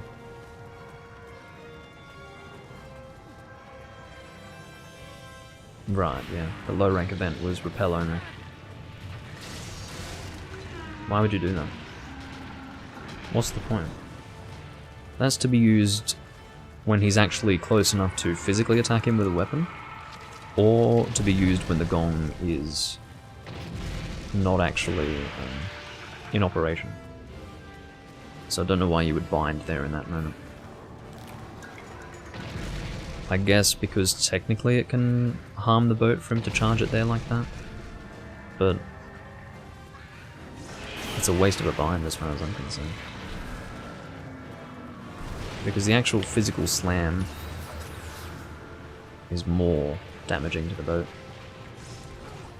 Anything less than that is not really worth saving the boat from.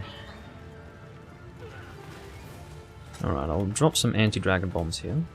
I'll put 2 on this tusk, and then I will not put down the other 2 just yet, because I don't want to be affected by his flinch, should he flinch, when the bombs go off. Because if you're standing on the tusks when he flinches, you will be thrown off. Which is bad news. I'll put the other 2 anti-dragon bombs on when it appears safe to do so. I just like to prioritize breaking this first. Just feels good to break. You don't necessarily have to do it for damage, it's nice to break it.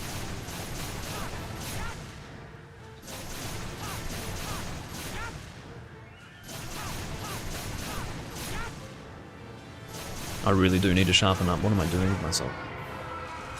What did you gong for? What was he doing? That was strange. Don't think he was doing anything you needed to gong over. Oh, I need to be careful. He's doing the tail thing again, I believe. Or is he not? No, it's not looking like he is.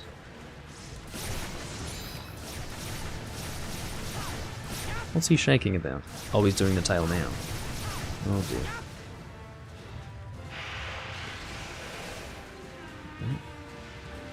What was that? Was something broken? Alright, we managed to break the rear breakable. Seeing as though that tusk still isn't broken, I guess I'll drop some anti-dragon bombs on it. Oh no, of course he would do it right in that moment, right when I go on the tusks. It's dangerous to do that. I would have been better off staying on Jen and attacking him than trying to put fucking anti-dragon bombs on his tusks. I really don't need anything from him. Oh well. It's kind of a shame. I almost never do that, I just decided that because I had anti-dragon bombs on me, that I may as well. Well, I get hit by that. At least I wouldn't have been affected. Or rather, I wouldn't have been able to get too many more hits off because he was quite quick to throw me off anyway. Or he would have been quite quick to throw me off.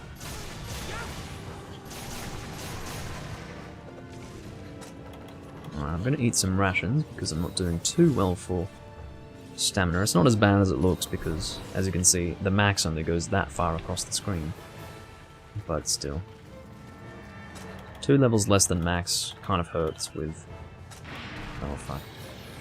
Do you have the gong or the binder, or do you just not have it either? You just don't have it either because you've used the binder kind of foolishly. Whatever. I'm not the Hunter Rank 999 here, man. I'm not the one who lives on this game.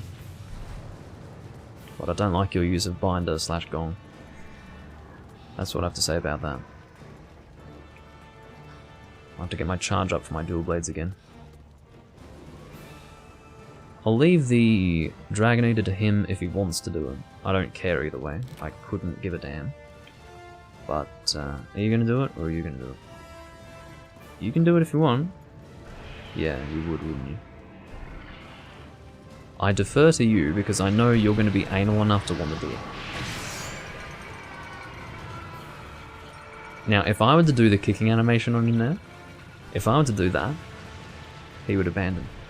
I know it. I know it. He would take it seriously. Anyway. Yeah, probably has been playing it non-stop since it released. A lot of these people do. A lot of these people honestly do. I've probably played with Urs in the past. Just don't remember them. Probably doesn't remember me either, clearly. But, yeah. Should have kicked Worth. I suppose so. Let's get our charge up if we can. Okay, what are you doing, Urs? Some of the shit you've been doing in this quest is bizarre. Anyway.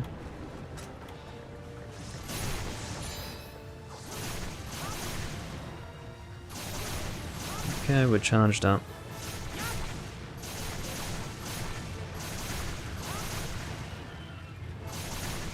All parts of the monster are elementally weak to fire. Although this might not look like a fire-weak part of the body. You can kind of understand why fire would affect the cracks in the spine, but this doesn't necessarily look like a fire-weak part, but it is. Because it all is. It's just weird to see him using the Devil Joe Greatsword. That's such a try thing to do. The Devil Joe Greatsword just isn't as good here as it was in Try, so I don't know why you would use it against a hallowed gen, but whatever. I'm not going to put those anti-dragon bombs on the tufts. I really couldn't be bothered. I'm actually going to sharpen up, but I'm going to put the anti-dragon bombs just over here. I'm going to wait for this first. Let's put it here.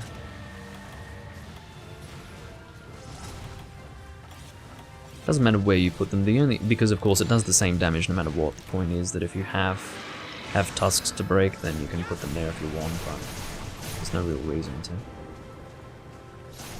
Did Urs get thrown off?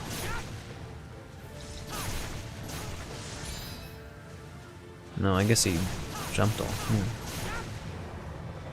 Now it's time to jump off. Oh, I just got him.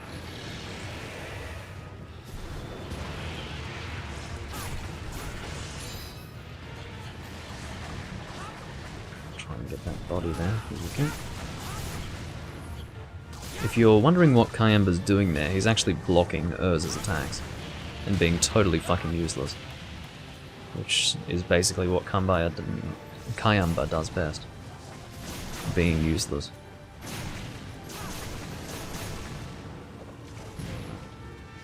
Go heal up here. At low cost to my healing materials, because I'm not actually using my healing materials. Now, we probably won't go straight into the final showdown. But I think we are close. Probably after he charges the boat from the side, or rather, slams his stomach on it most likely.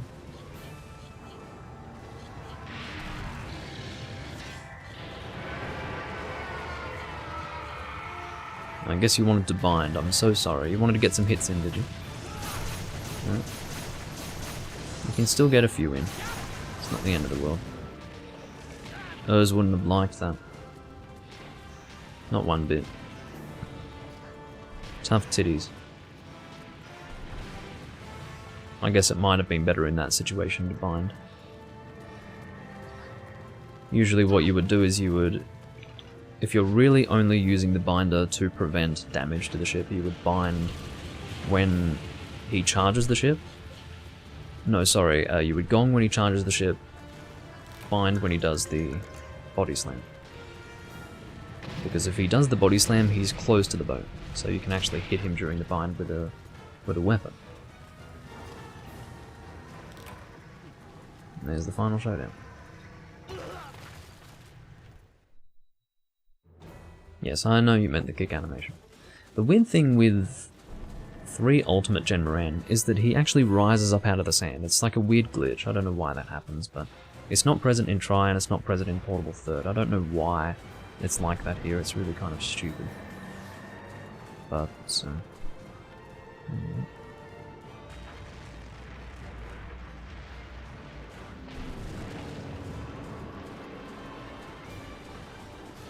Guess I'll get some hits in here.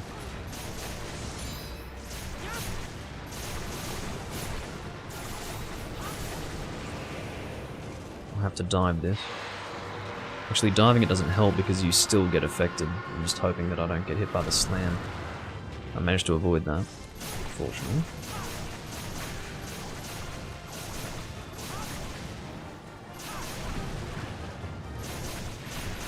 Yeah, if you haven't done this quest repeatedly recently, probably still has that nostalgic power.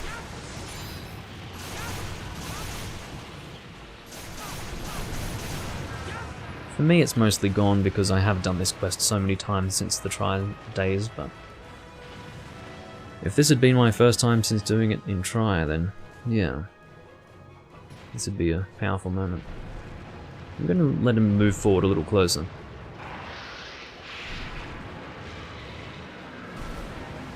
Why did you do that, Urs?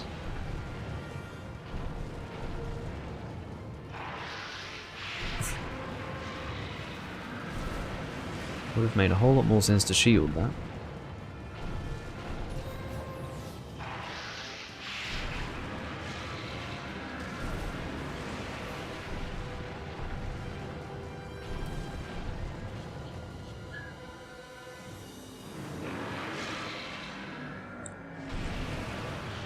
I'll just let him move a little bit further forward. I'm not too worried about killing him out of the carve zone, to be honest, but...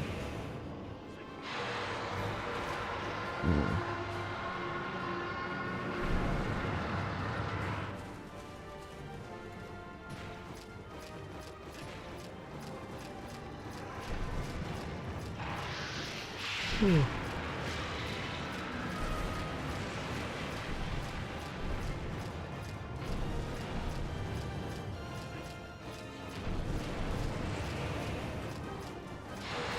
This is really annoying when he just decides not to advance forward.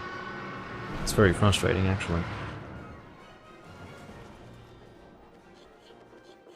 Yeah, I was expecting to do only about 2 hours or 2.5, but this ended up being a pretty fun recording. I mean, they always are, to be honest. Whenever I play 3 Ultimate...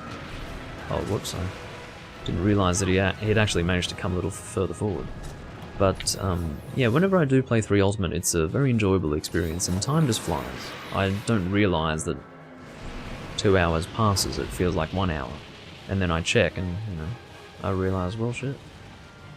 Turns out that 3 hours is a bit more appropriate, if only for the reason that I get so much enjoyment out of playing that I couldn't do as little as 2 hours. Sorry, as. Right, now I'll go in for the attack properly. Lost all of my charge while waiting.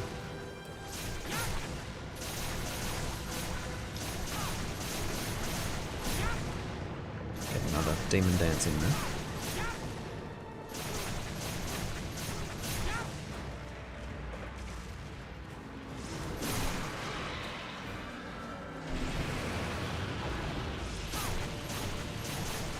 Of course, I'm still doing additional damage here because my dual blades are charmed. Just ensuring that I still have good mobility here. Because while it seems like he's not really doing anything, you do still need a decent amount of mobility here, it helps. Because he can still hurt you by moving his arm in certain ways.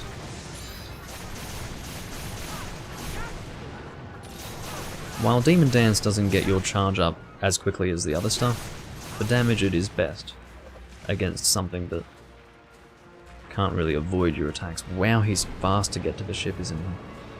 When he wants to get to the ship, he gets to the ship. I don't know if the Dragonator's ready yet. I didn't see if it said it was ready. No, it seems that it is. That's cool. He was actually charging up a big sand laser. He did it... laser is not the word. Sand breath. There we go. He did it very rarely in Tri. Very, very rarely. They made it a more frequent thing in Portable Third. I believe it was in Tri. I'm quite sure I recall him doing it in Tri, but maybe my memories of Portable Third and Tri are overlapping in that respect, but yeah, at the very least in Portable Third they did make it more often that he would do Sand Breath.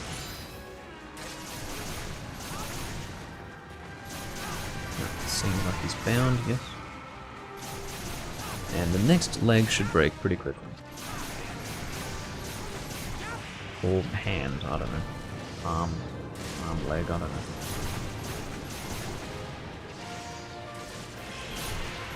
Suppose you'd say this is a...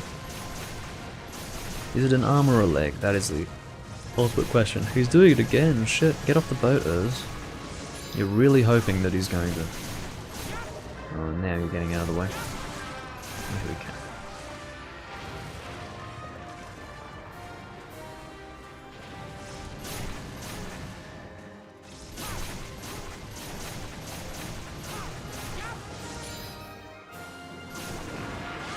Oh dear. I can't really avoid the... Well, I managed to avoid that, but I can't avoid the tremor, sadly. Just for consistency of damage and good DPS, I will continue aiming here. It's alarm, okay. It's a good a theory as anyone's, I suppose. Oh, you're just going to stand there, right? Thought you were moving your arm back.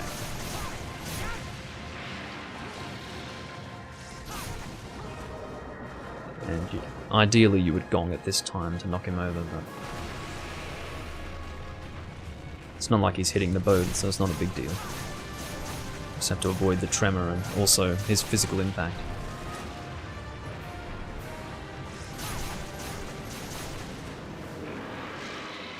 Avoid the tremor here if we can.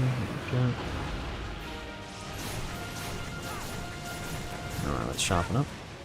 It's very important that we do that. If we've got the amount of purple sharpness that we do have here, then it is very important that we sharpen back up.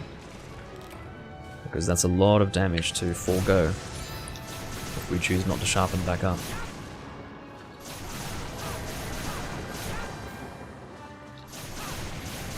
Is he gonna do it? I think he's gonna do it. Alright, check that out. Now, I believe that is his most damaging attack when it comes to damaging the ship itself. What is the ship's status? Ship integrity is low, that's not good. I believe critical? I don't think low is the worst, I think critical or something like that is the worst for ship integrity. That's really the biggest risk when it comes to two-manning a G rank only Gen Marine. It's like, well, is the ship going to be destroyed before we can kill him? And we are somewhat running that risk, but I'm doing what I can to kill him as fast as possible. There we go. That was good. That breath there did cause me to have my doubts, but fortunately, we survived it. Or the ship did anyway. And as a result, we cleared the quest.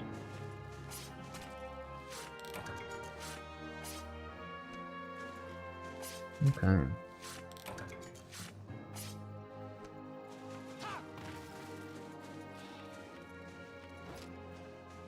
Come on. Oh, it takes a while to get into there this time. Into the actual calm zone of the head.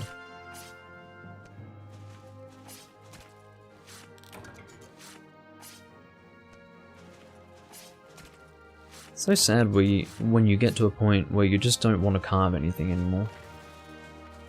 When you just don't carve anything anymore, it's almost like, you know, I'd stop playing. Unless I were doing something like recording the game for an audience, I just wouldn't play anymore. Unless I was playing with a friend. But if you get to the point where you just don't carve any monsters and you're at max huntering, I mean, what are you doing, you know? There's Ghostly Quartz. Kind of difficult to get in the rewards, but very easy to get if you mine it. So, if you want Ghostly Quartz, the way to do it is mine. Got a true armor sphere there. Yes, his mouth is carvable before he is killed. But I have never, even back in the try days, I would never recommend people carve the mouth. And the reason why is that in the moment where you can carve his mouth, it's so much better to just attack him because there is so much damage available there. That is a very weak point.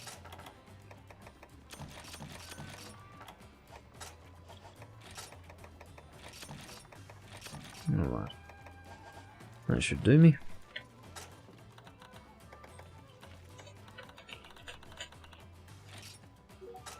Alright, and now I'll disconnect. Head back to Moga Village. for nostalgia's sake, because this doesn't really look anything like Tri. And then you go to Moga Village and it's Tri, basically. And I will save at the bed as well. Actually, what I'll do while I'm here is I'll actually go to the farm. Now this music, get a load of this.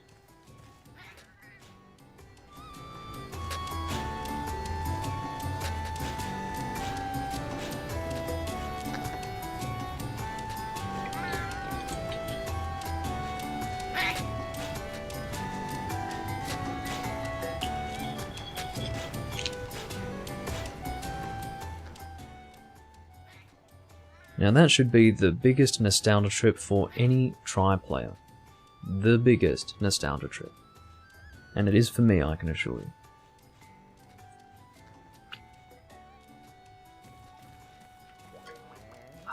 Okay. I'll check my crop box. Thanks to Vernon giving me those nullberries, I now really have no shortage of them. Because I've just been cultivating them here. I should do the same with honey, to be honest.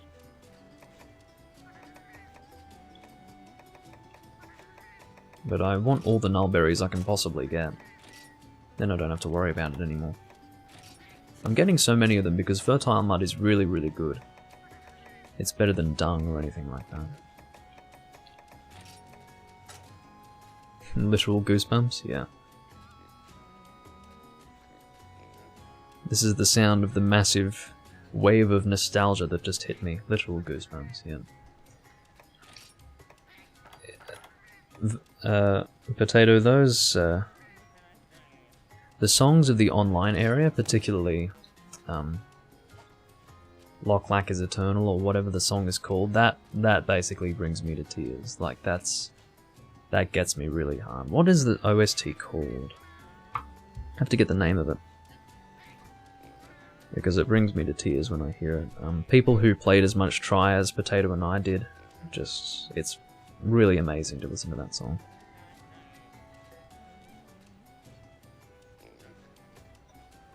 So, the OST is called Loch Lac Be Eternal. And that fucking song... That's it, you know. I'm gone. I'm lost in memory when I hear that. I'm absolutely lost. So... Potato's posting something in... Yeah, location at the Great Desert. That's the, Location at the Great Desert, from memory, is the arena quest, isn't it? That's also extremely... Like, that arena quest theme, I believe, is unique to Tri. I don't think it appears in this game. It might. No, it might. I think it does appear, doesn't it? But it's the land arena from Tri. That's also extremely nostalgic. Most assuredly. I think I'm remembering that correctly.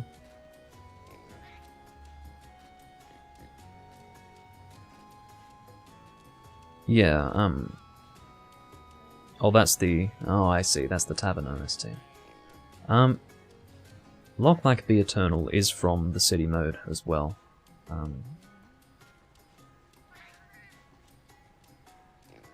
I'm just even thinking about it and I'm getting goosebumps, but there were certain songs that played during the day in the city mode, and certain songs that played during the night. Loch Lac Be Eternal was one of the night songs, and it sounds like it. It's like you imagine a starry sky in the middle of the desert, and when I listen to that song, I'm just taken back to a different life, a different world, and the community of Tri that is gone forever. Like, it is gone forever. It is frozen in time in the memories of those who experienced it. And when those servers shut down, I wasn't there for it because I wouldn't have been able to handle it. I allowed myself to be angry rather than sad, and through my anger I wasn't there for it. But had I been there for it, that would have been really hard, really heavy. I wouldn't have recorded it because I would have been, I would have been crying probably. But that would have been too much, because the Try community was a place you lived in. It wasn't just a game, it wasn't just a community that you had a chat with every now and again. It was a community that you hunted with, that you really made good friends with. You know, you didn't need a friends list. You'd go online and you'd find people you'd hunted with before, and you'd catch up with them, and you'd find out what was happening with them in their lives, and sometimes you'd be sitting there chatting for hours without even hunting. You know. But, I love World, but I won't feel a thing when the World server shut down. Yeah, I was not willing to be there for the Try server shutting down. That wouldn't have sat well with me at all. Anyway, I do thank you all for watching. This has been Hunting with Purpose, part 15. We managed to get Vernon to the end game of 3 Ultimate. It's not the first time for him. He has played the game before. You know, as an aside, I played so much of Try that I burnt myself out so hard that I lost the value of what I had done in the game. And I actually sold my Wii. I sold my Wii and my game. And, I bought it back like a year and a half later because when I hadn't played it for about a year and a half, I was deeply, deeply hit with a rush of needing to return. And for some reason, I remember when it happened.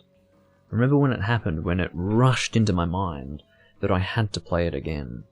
And the next day, I appealed to all the friends that I knew. Do you have a Wii that you don't play anymore? If you do and you want to sell it, I'll buy it. And a friend of mine sold me his Wii, and it was a Wii that he and I played on back when Try was new, honestly. So I actually had good memories playing games on that Wii with him. But yeah, he sold that to me, and I went and bought Try again, and I got my online profile back up. Not the exact same one, of course, but I remade it. Got up to Hunter rank 200 and something that time. But, what flooded into my mind that made me realize I have to go back? It was like a homesickness. It was like a sickening desire to play the game again. I was getting into bed one night, and for some reason, this came into my mind. What I'm about to do right now.